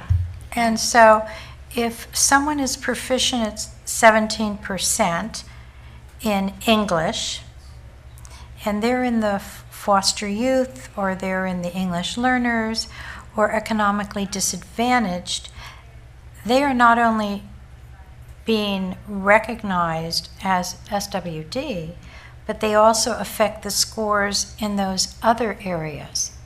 I believe so, yes. Is that right? Yeah. Now, is there an easy way to Well, if there disaggregate? To disaggregate. I'm asking that because when I look at foster youth, when I look at homeless, when I look at all these things, okay, if the SWD is pulling down those scores, so tell me what they'd look like if we didn't have special needs students in those areas. I mean, you know me, I am appalled at an 18% success for English learners. I am appalled at, 14% success in math for foster youth. But if a percentage of those youth were children with significant need, then maybe that number would be 22%, right? So to judge fairly the success of our programs, yet have certain groups in several buckets, it doesn't allow me to really see what's going on. Correct. But that's just something too hard to do. That's not a push of a button. Data doesn't tell If us it was everything. a push of a button, that would be excellent. Well, It's and- not. It would be done manually, but it's doable. It's But it might be doable. too much. I don't think- know, but Yeah, I think one of the things though to consider, and we mentioned this in the presentation, is that's why you sometimes want to have that comparative data. So you look at how do our students with disabilities score compared to statewide. So that's another kind of lens to take a look at. Secondly, you can also take, which were better results. Secondly, you can also look at the trend in terms of how did they score 2 years ago compared to previous years. So those are just different ways of looking at the data to kind of make those kinds of generalizations in terms of how that subgroup is progressing. But it is something that we can do. I can start the work just to see like how long would it take to do that. It's basically just kind of teasing that out, but everything's done then manually to calculate it. It's doable though, but so we can look into it. ask Dr. Pletka. Don't And go off remembering me. that students with disabilities is such a wide range of students who may have the highest scores in the classroom, So we just Autism, yes. Yeah. So complicated. All right. I would like to Thank you, introduce- Julie. Of course, you're welcome. Rosanna Fonseca to discuss. Hilda, Jeremy asked if you could speak more into the mic. Oh, hi, Jeremy. Thank you for listening and caring. So we're going to be looking at our McKinney-Vento, our students experiencing homelessness who are covered in the McKinney-Vento support. Yes. So really, some of the work that we did last year was focused on our foster youth, and we really took a targeted approach that was cross-departmental. I have to say that the Ed Services Department, the RTI coaches, the SEL department, our social services assistants worked really diligently to make sure that we had a very comprehensive look at our foster youth, and this is the same practice that we're putting in addition to our foster youth, to our students experiencing homelessness. So the heart of our approach to enhancing student achievement for our students experiencing homelessness is really through 4 buckets. The first bucket focuses on basic needs. So it's recognizing that without secure access to food, shelter, and a safe learning environment, students' academic potential really is hindered. So our social services assistants and community liaisons reach out to families, and they connect them with resources such as the hub, so getting clothing, shoes, and connected to community partners. Because realizing that addressing these fundamental needs is the first step in our strategy. Then the next bucket is exploring the social emotional learning needs and understanding that these skills are integral to their success. That self-regulation, being able to manage their emotions, as well as to know when they're getting angry. We use data from the Rethink Ed student self-reported survey, as well as the SRSSIE, to identify the specific areas needing additional development. The third bucket is, now we're getting to the academic needs. So this encompasses strategies tailored to meet individual student needs in both English language arts and math. The RTI leads, as well as the RTI coaches, Emily McDougall and Tracy Kim, have really worked hard to make sure that any student that is in this subgroup that has a need is identified and supported in the best way in whatever way they need to be. And this bucket really underscores our commitment to personalized education strategies and interventions. And then the last bucket addresses the critical issues of student attendance. So it's critical For our consistent school attendance is paramount to continuous learning. Students need to be in school to be able to access all these things. And so we delve into various strategies to improve monitoring student attendance, as well as ensuring students are in class and ready to learn. And so these 4 buckets collectively form an interconnected framework dedicated to fostering the student achievement of our foster youth, as well as our students experiencing homelessness. So here are our next steps in terms of data analysis. So later in the school year, we'll present a mid-year report to the board to see how much progress students have made up to the middle of the school year. Then as we finish out the school year, we'll also provide an end-of-year report to review our I-rated data, because that becomes available right after students take it, as well as our state test data when it becomes available. And so we'll come back and present a mid-year report, and then also provide an end-of-year report as well. And with that said, I want to thank you for the opportunity to share, and if you have any questions for us, we're here to answer as well. So we're like allowed to look at this, but not talk about it until tomorrow. 10 a.m. in the morning, you're good to go. You just got to wait till 10. Yeah. And I'll be honest with you, we got this data, the California data, we actually got it this morning at 10. So we were printing it and getting it ready for you. So it's hot off the press. Thank you very much. Thank you. Questions, comments from the board? Because we have one more presentation this evening. I just want to say thanks. I know I love seeing that we've made so much progress with our foster care youth, and the fact that we're going now after kids experiencing homelessness, applying those same strategies is really great.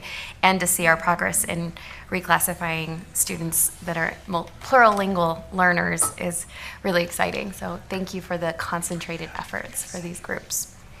Absolutely, and that we're excited about the mid-year report and just getting that feedback throughout the year to keep us up to date. So thank you. My colleagues and Jeremy.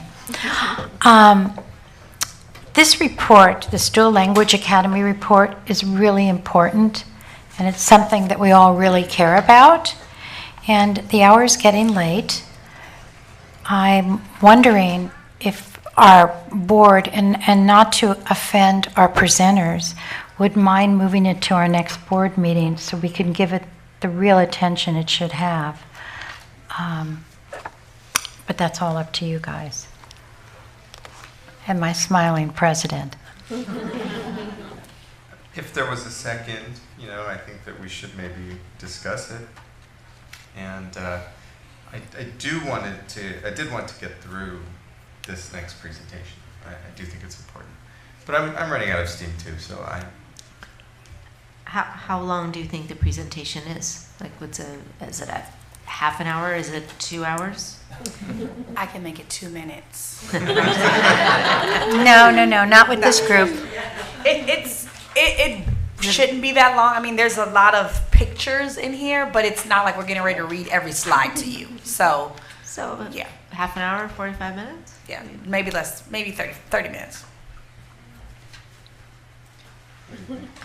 I'm okay with 30 minutes. I mean, Okay.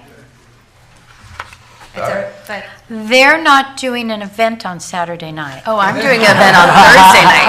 I have an event on Thursday night. I have a meeting tomorrow morning. all right. Well, thank you everybody for the progress report. Hilda, do you want to hold it? I mean, if you really truly want to hold it over. No, it's okay. I just was looking for sleep at some time. This is maybe a silly question. I probably should know the answer to this, but for our testing, we're like feeding our students right before the test and everything, right? Like all the students, nobody's hungry. They get a good sugar Peppermint, rush. give them peppermint. If they want black coffee, we're giving it to them, right? Well, maybe not that. At one of our principals meetings, we always go through like all the different like tips and tricks and whatever we can do to prepare for safe testing. So the principals actually kind of gather all the information and share it out with everyone. They have rallies. I figured we were testing rallies. Yeah, it's big. Lucky pencil. Yes. Yeah, they send out a flyer usually for my youngest son to make sure he eats breakfast and all that, and gets enough rest, and yeah. They definitely prepare them. All right. Thank you, Dr. Brown. All ears. All right. So this is the last presentation of the night, and we are talking about our dual language programs in Fullerton School District and also the matriculation of our students to the high school district potentially coming up in the next few years. So tonight's, oh, I'm supposed to be clicking and doing stuff. Oh, there you go. All right.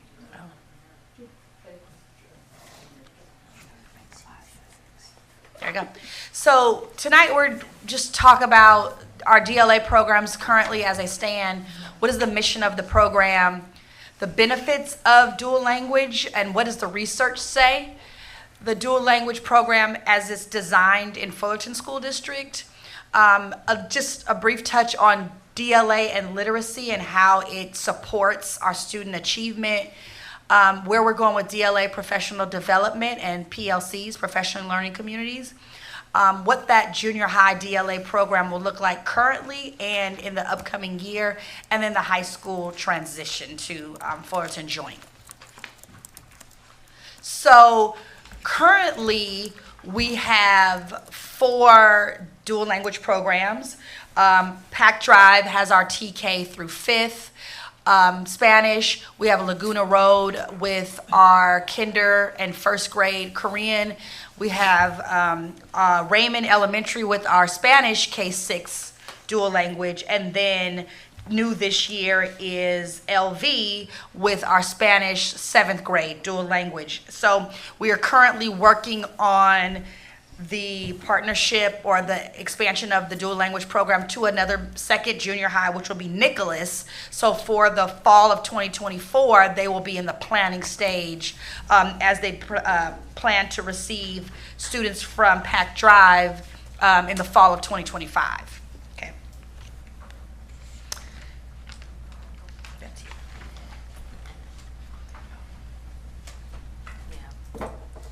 Okay.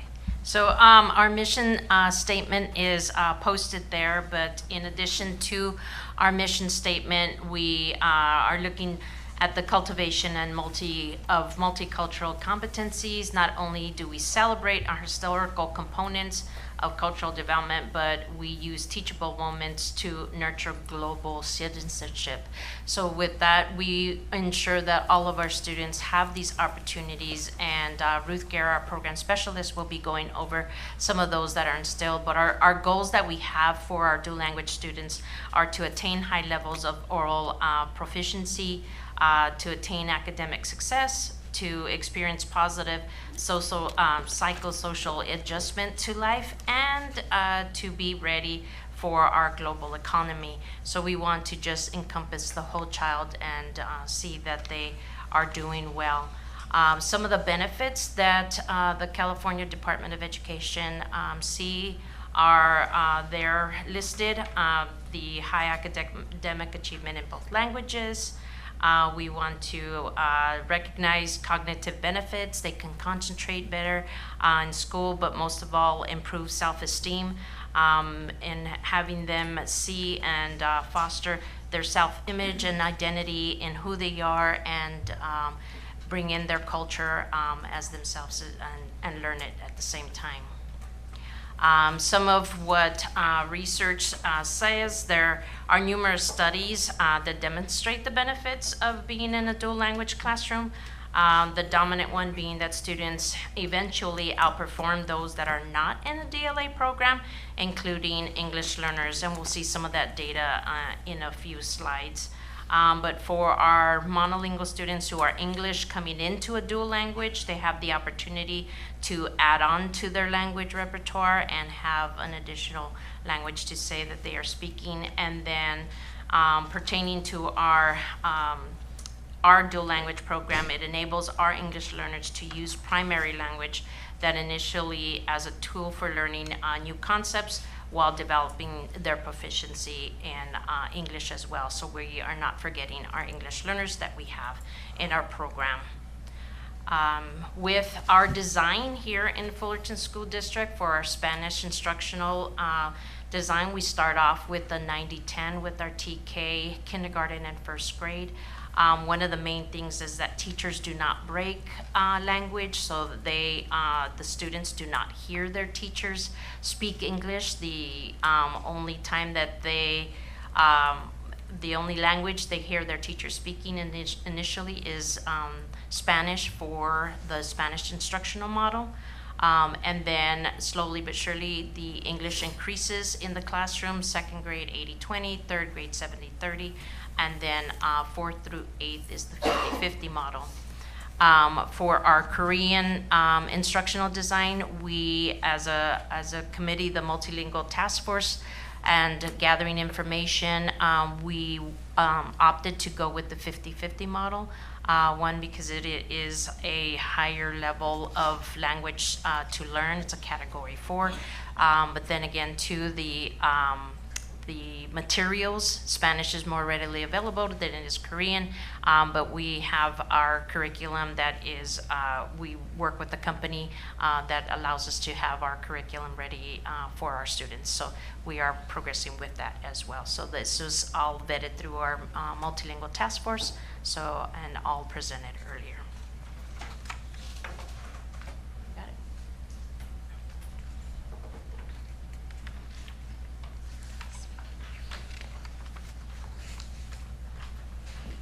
Okay, so in terms of how are we doing? So our iReady data was used to determine students' progress towards meeting their expected typical growth goal. And what does typical growth goal mean? So iReady defines typical growth as the expected yearly growth of a particular student compared on average to student growth at that same grade level.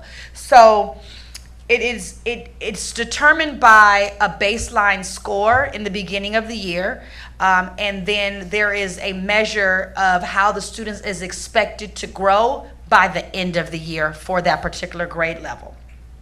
The analysis measures the student's progress towards that growth goal by the end of the year.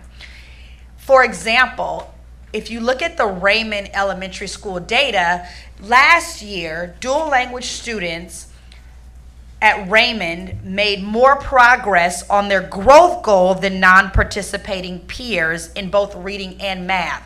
So if you look on the left with just the reading scores, the students in blue are our dual language students at Raymond. The students in green are students who are not in the dual language program, but they both tested in reading on iReady. The students exceeded their growth goal by 114%. So that means that when compared to their peers approached their growth goal, but they did not exceed it. So that is huge gains when you look at how our students are progressing overall in terms of what's expected of them at that particular grade level. Same thing with math. 96% of the students, 96% of the students made 96% progress towards their growth goal. However, in students who weren't in DLA, they made 90% progress towards their growth goal. So which, once again, great gains, but it says a lot in terms of how our students are progressing on meeting those goals in learning 2 languages versus just focusing on the target language, which is English. When we look at PAC Drive, same thing. We see students progressing more towards their growth goal versus students who are not in DLA for English and math. So great gains for both students, but we do see that there's considerable growth, significant growth for students who are in DLA. Now, one thing I do want to point out, and this is huge, is that compared to I just didn't extrapolate it by grade level. I wanted you to see overall. So compared to last year's DLA ELs and non-DLA ELs, so English learners that are in dual language versus English learners that are not in dual language on the SBAC performance. Our dual language students that are in that are ELs grew 29 distance from standards points from the previous year. So these students started off at negative 86, which is, remember, they're trying to get to that 0 on the number line, and they grew to negative 57. That's huge. So to grow 29 points to distance from standard as a DLA English learner is a really big deal, as compared to our students who are not in dual language, where they grew 8 points. And same, and this is overall. We do have it broken down by grade level, but overall, we wanted you to see that growth in literacy, which is a big difference. This is the graph that, oh, I'm sorry, go ahead. I just wanted to say I've been waiting a really long time to see this slide. Yeah. And it's really wonderful. I'm so glad that this is happening. Mm-hmm. Yeah.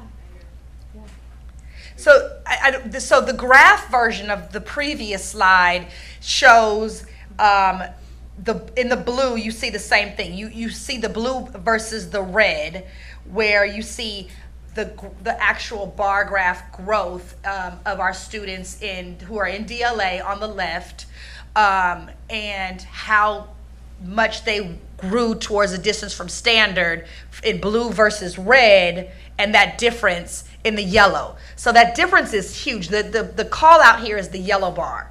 So for students who are in DLA that are EL versus students who are not in DLA, the growth towards distance from standard is huge when you look at the yellow bar graph. Okay. And now I want to bring Ruth up to talk about professional development and how we're progressing towards for this year.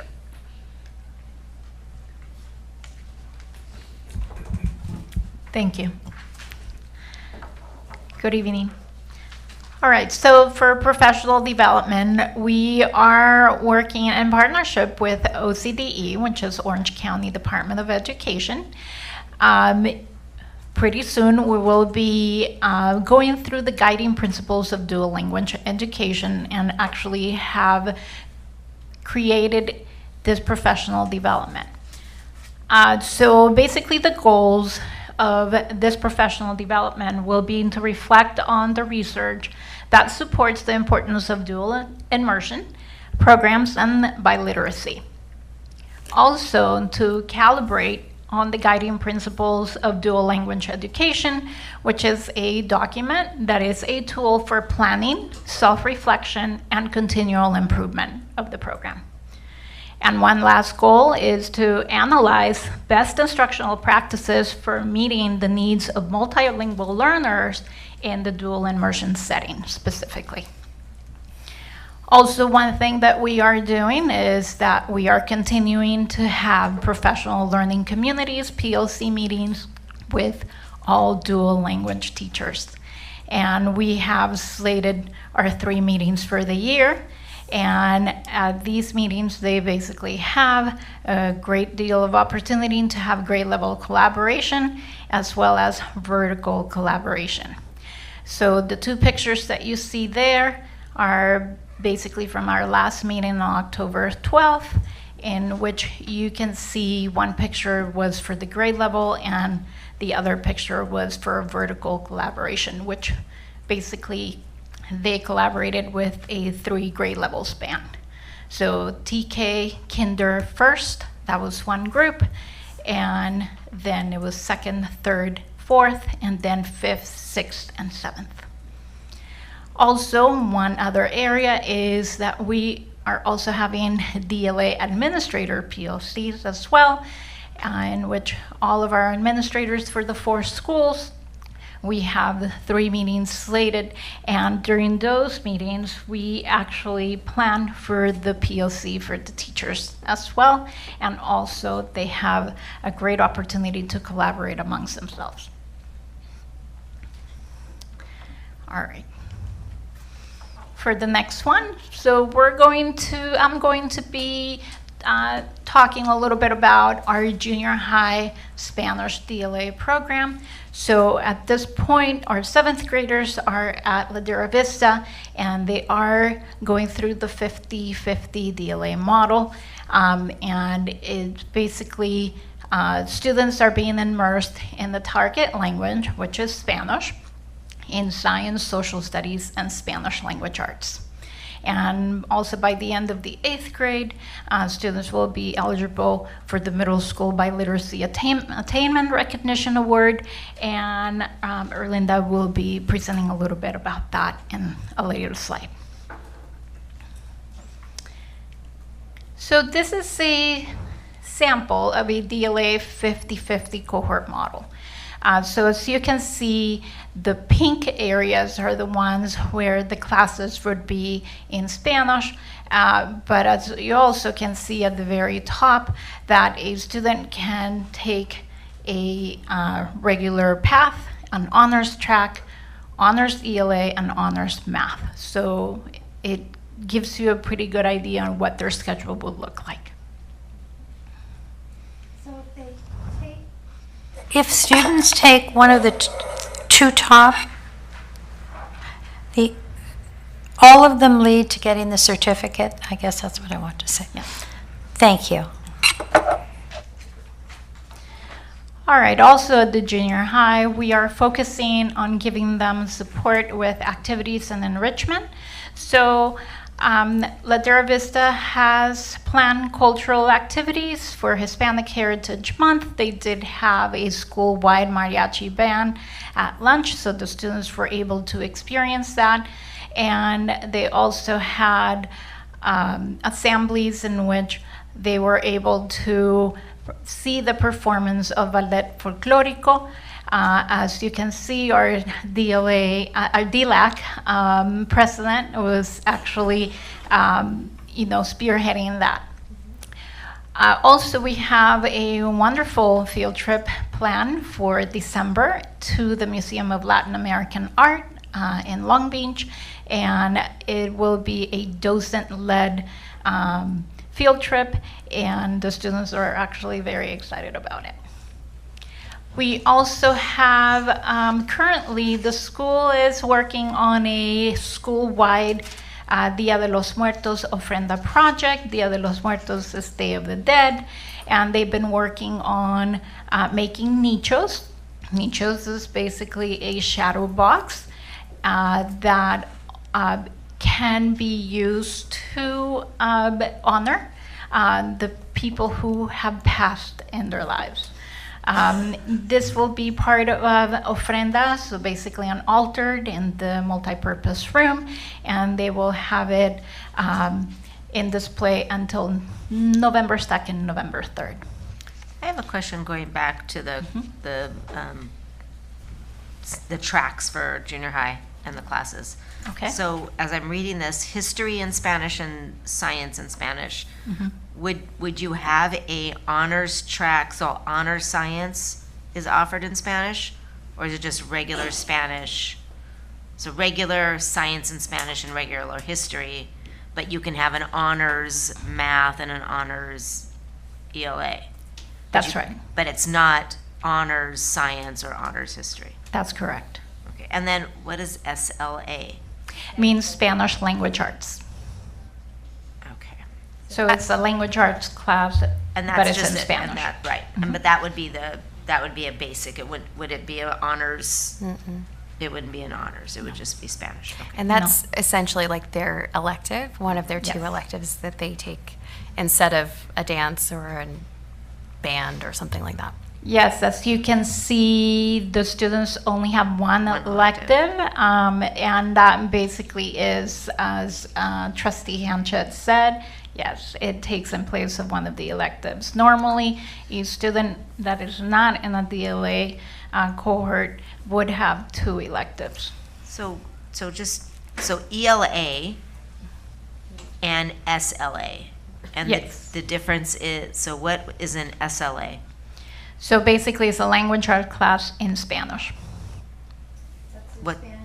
Yeah, but the content would be similar in the sense of they're reading books, they're writing papers, they're getting doing essays. more ELA. It's ELA, but in Spanish. It is. Right. It So they're is getting ELA. double ELA.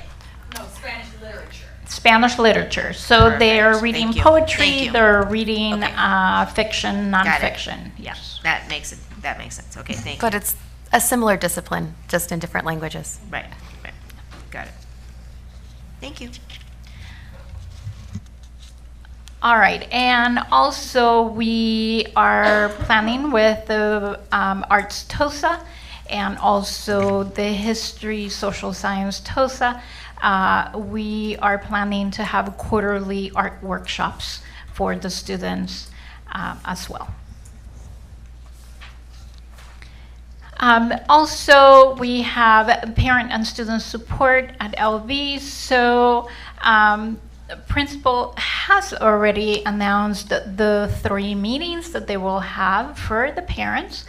And they have also introduced a quarterly newsletter specifically for the DLA program. Do they have one for the regular program? Do they have a regular program newsletter as well, or just the DLA? I'm not aware of that, but definitely for the DLA, yes. Usually principals send weekly messaging to their school communities, so I'm sure that's also being communicated on a weekly basis for the other programs. Put it together where they have a campus-wide newsletter with regular programs, then maybe a DLA page. I just think this is kind of just pinpointing one program. I just like to be more inclusive. That's a great point. Thank you. Definitely will pass it along. And I will have Erlinda present on biliteracy attainment recognition. I just want to comment that I really agree with Bev. I don't want a schism in a school, and I don't want one group to feel that they're not as respected as another group. And all the schools have been working on to ensure that they don't feel that separation or what have you. So each principal has their own focus. So in this case, I'm pretty sure Dr. Lynch has some other school-wide newsletter or presentation that he offers to his parents. Now we will check into that. So the biliteracy attainment recognition, this is a little bit different than the biliteracy seal that is offered at the high school. So because that's the one that is offered at the high school, this is an attainment of recognition of the languages that are being learned. So in this case, either it'll be Spanish for our students that are coming up in 8th grade, or Korean once we get there. But it'll demonstrate the proficiency in the language that's being learned and in English as well. So in our case, through our multilingual task force, this was where we are beginning as a district to receive this biliteracy attainment recognition, but there are other recognitions that are available for elementary students and those that are English learners. So we will be researching those as well through the task force, but in our case, for our students that are going to be exiting us, they will be promoting with recognition on their diploma as well. And then how do we get to see that our students have attained the language? We are proposing that the students do a portfolio, and it is not in addition to the work that they are doing in class. So they are going to be working with their Spanish language arts teacher to review assignments that they already have, events that they've already participated in, so they are not feeling that it's something in addition. This is all work that they've been doing and we're building on throughout their time as a dual language student. Now, the history, science, and SLA that the student has, is that all one teacher? It's right now we have one teacher that's a history Spanish teacher, and then also a teacher that is teaching our SLA and science, and then they're co-teaching as well throughout the history class. So typically, yes, it has a different teacher for each subject, but the unicorn in the whole thing is to have a BCLAD and a single subject science credential. So we are working with other universities to see if we can capture that. Dr. Hammett, if you want to add on to that or no. Yes, and we currently are working with our local universities to try to find a few unicorns. We need to have people who have a single subject credential and a BCLAD, and finding that is rare. So we're working with the universities, but it's not proving easy. So, however, So we get an exemption from the state? we can use a teacher who has multiple subject and a BCLAD and do what's called coring classes, which allows us to do that. It's an exception that they're allowed to use. Could we encourage staff that might be interested in that and offset any expense that it would, do like a tuition reimbursement program or something for? We could if we had staff who were proficient in the Spanish language. And so it's either proficient in Spanish language or getting the single subject history, social sciences, or science. So it's just finding someone who's willing to put in that energy and that effort to make that happen. So let it be heard that we will support any teachers who are willing or wanting to explore those options. If we have someone who's willing, yes, we will. Yeah. We can definitely have a discussion. Great. Because it might even be more complicated as the Korean language comes up to our junior highs. But one thing I will say is that research has shown that kids who are cored with the same teacher typically tend to do better than kids who are not with the same teacher. So if kids are cored with the same teacher or even looped with the same teacher, they typically tend to do better because their teacher knows them and knows their instructional goals and can plan them over the course of those times that they have them. So it's actually beneficial for our kids to have a multiple subject teacher in middle school or junior high. Well, here we have a teacher who does 2 or 3 periods of Spanish. So next year, it would be a looped program if that teacher continues. But we'll need at least one more to have 7th and 8th graders. Yeah. For next year. Right, and as there are more students, we will likely need more teachers. So we'll have to continue our recruitment efforts. Yes. Yeah. And then to take us through the high school transition, Dr. Brown has been working with the high school district. Okay, I'm gonna take us home. Okay, so for the high school transition, and there were some questions I know that came up in terms of what does that look like as our students move to Fullerton Joint. And so currently there are 4 elementary districts that feed into Fullerton Joint: La Habra, Fullerton School District, Lowell, and Buena Park. You can see the numbers here. So what does that look like in terms of students that are entering into Fullerton Joint? So this past school year, Washington Middle School launched, actually exited their students into Fullerton Joint School District.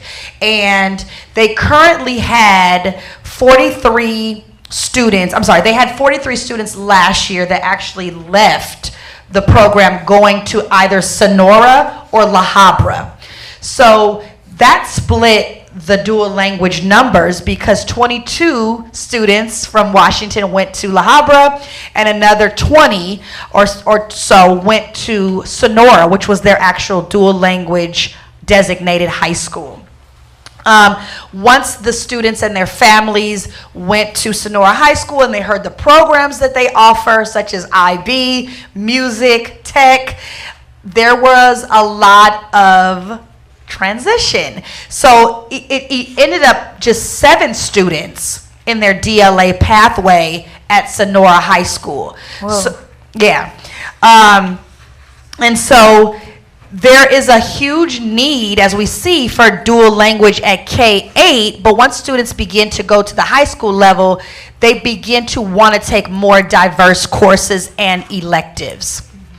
So with that, the program goals at Sonora are to promote the 4 big buckets, which is bilingualism and biliteracy, academic achievement, as we have seen demonstrated tonight, social cultural competence through the literature and the dual language, and as well as the recognition by higher ed, which is a pretty big deal. And so what you see at Sonora High School this is the typical schedule for a student going through 9, 10, 11, and 12. And I also want to point out that this is probably why you saw students veering away. Because if I'm a typical 9th grade student, if you look at the courses I have to take, so I get 6 periods, okay?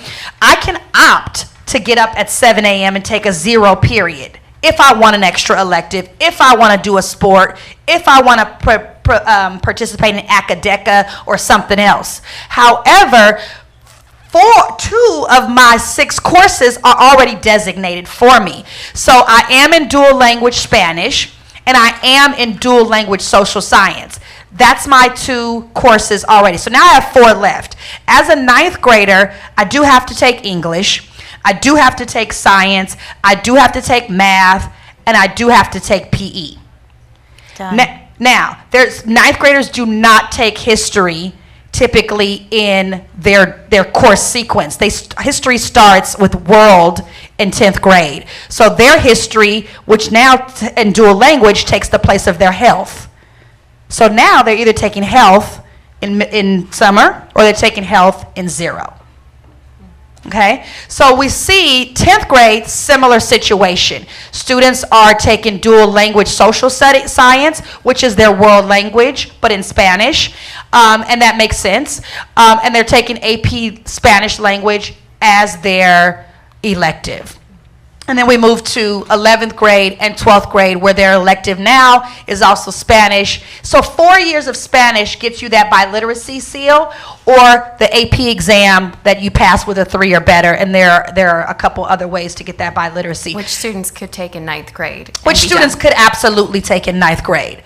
So just want to point out that, yes, this is currently the only high school that offers, but we don't know what our numbers will look like when students start to exit 8th grade from LV, and maybe students decide to stay in that pathway at higher numbers, and that might open up another program at a closer high school or at a different high school. However, right now, the demand is not high for Fullerton Joint, and it students just have to make a choice with their families about what's going to be best for them in their career path.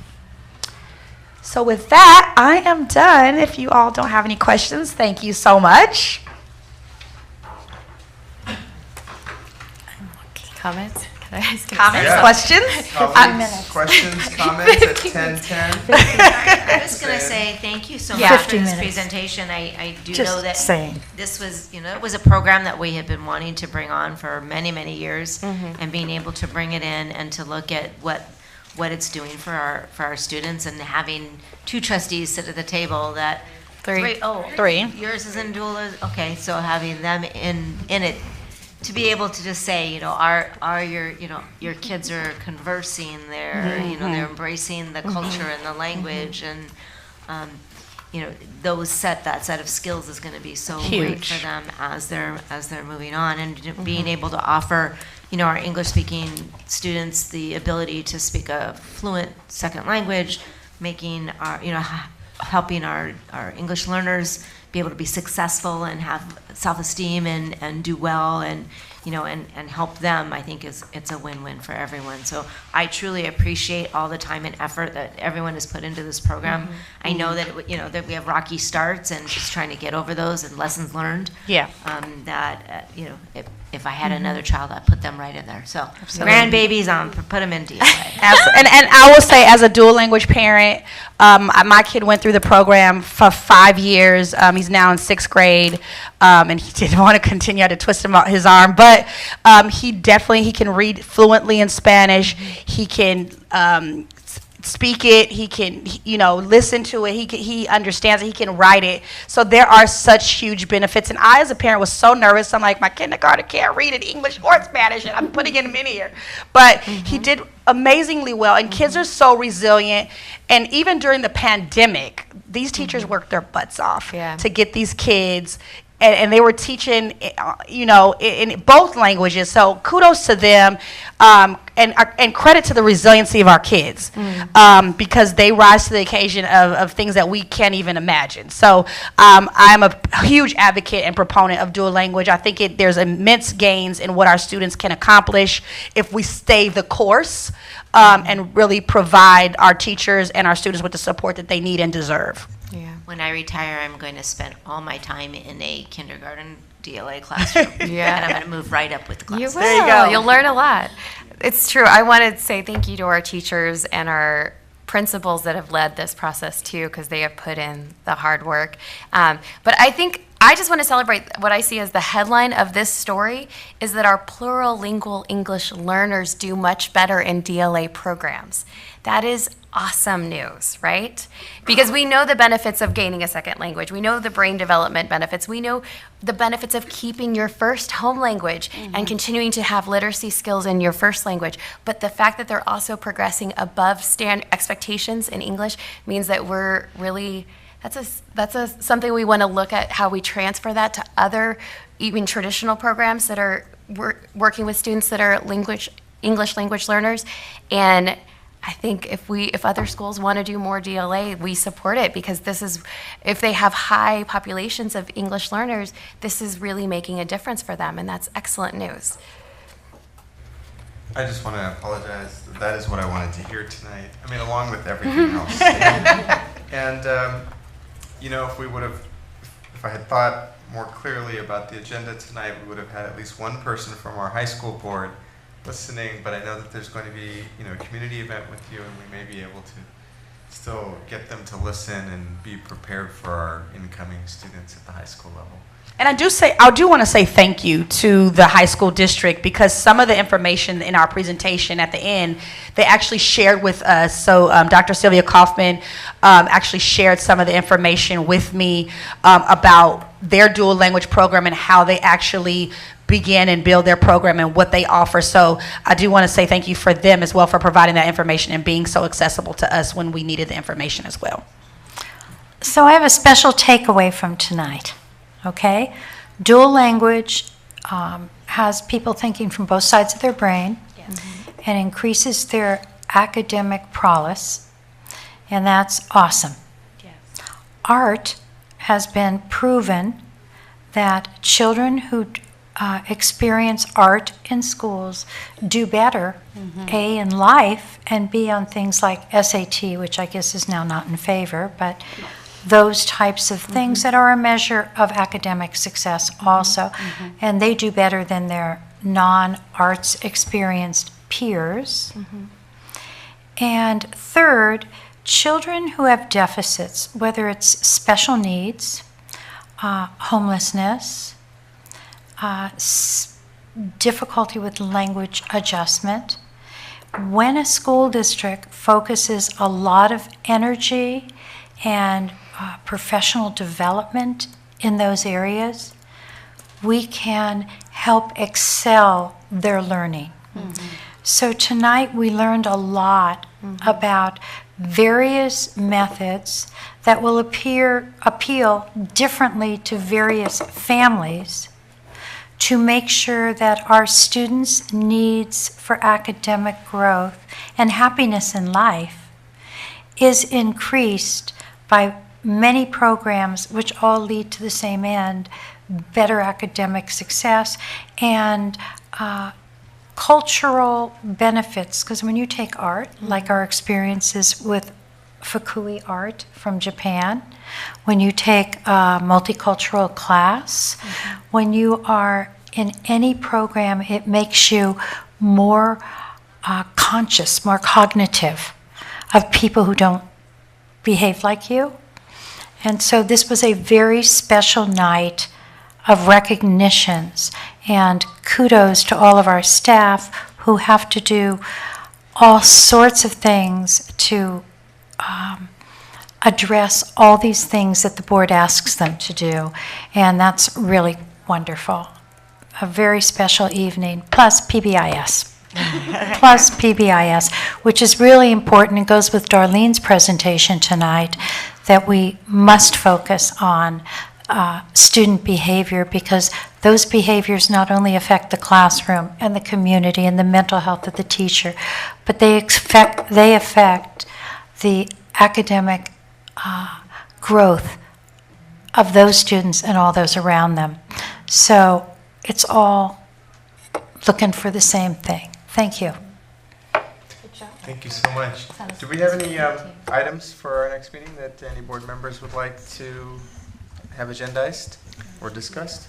I don't know if it's a next board meeting, but I know when we were, it seems like forever ago, but we sat down and talked, we did our board protocol meeting during this period of time. And at that time, I actually looked at our board policies, and I did notice that we were outdated with a lot of our board policies.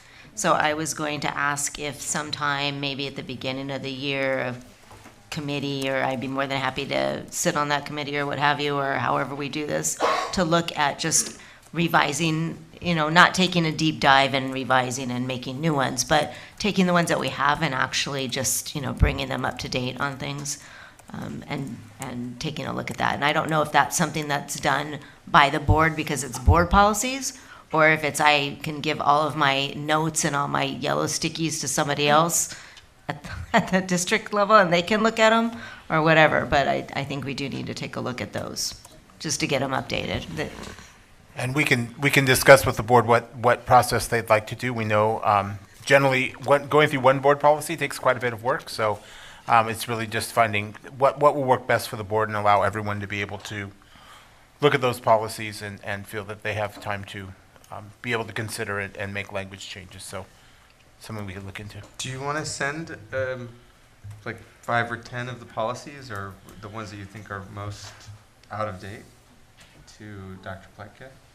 And I'd like to know too, maybe CC me, and then we could figure out a smooth way to start that process in the beginning of next year. Yes, I was going to say, certainly, after. Just going to give you all my notes here. Yeah, CSBA updates us with those that are out of compliance, but Yeah, you're saying just I'm old just saying stuff. that it's old stuff. It's Yeah. like, when we're starting a board meeting at 5 o'clock or 4:30, that's not how we're doing it anymore. Mhm. I just think it's easy things Mhm. as you're looking through, Yeah. we don't do that anymore, oh, we need to revise that. Yeah, or- let's do it. It's easy stuff. I look forward to that. Thank you. Any other additions to future agendas? We have the November 14th meeting, and then we'll have our reorganization meeting after that, right? Okay. We're adjourned at 10:20, everybody. Thank you.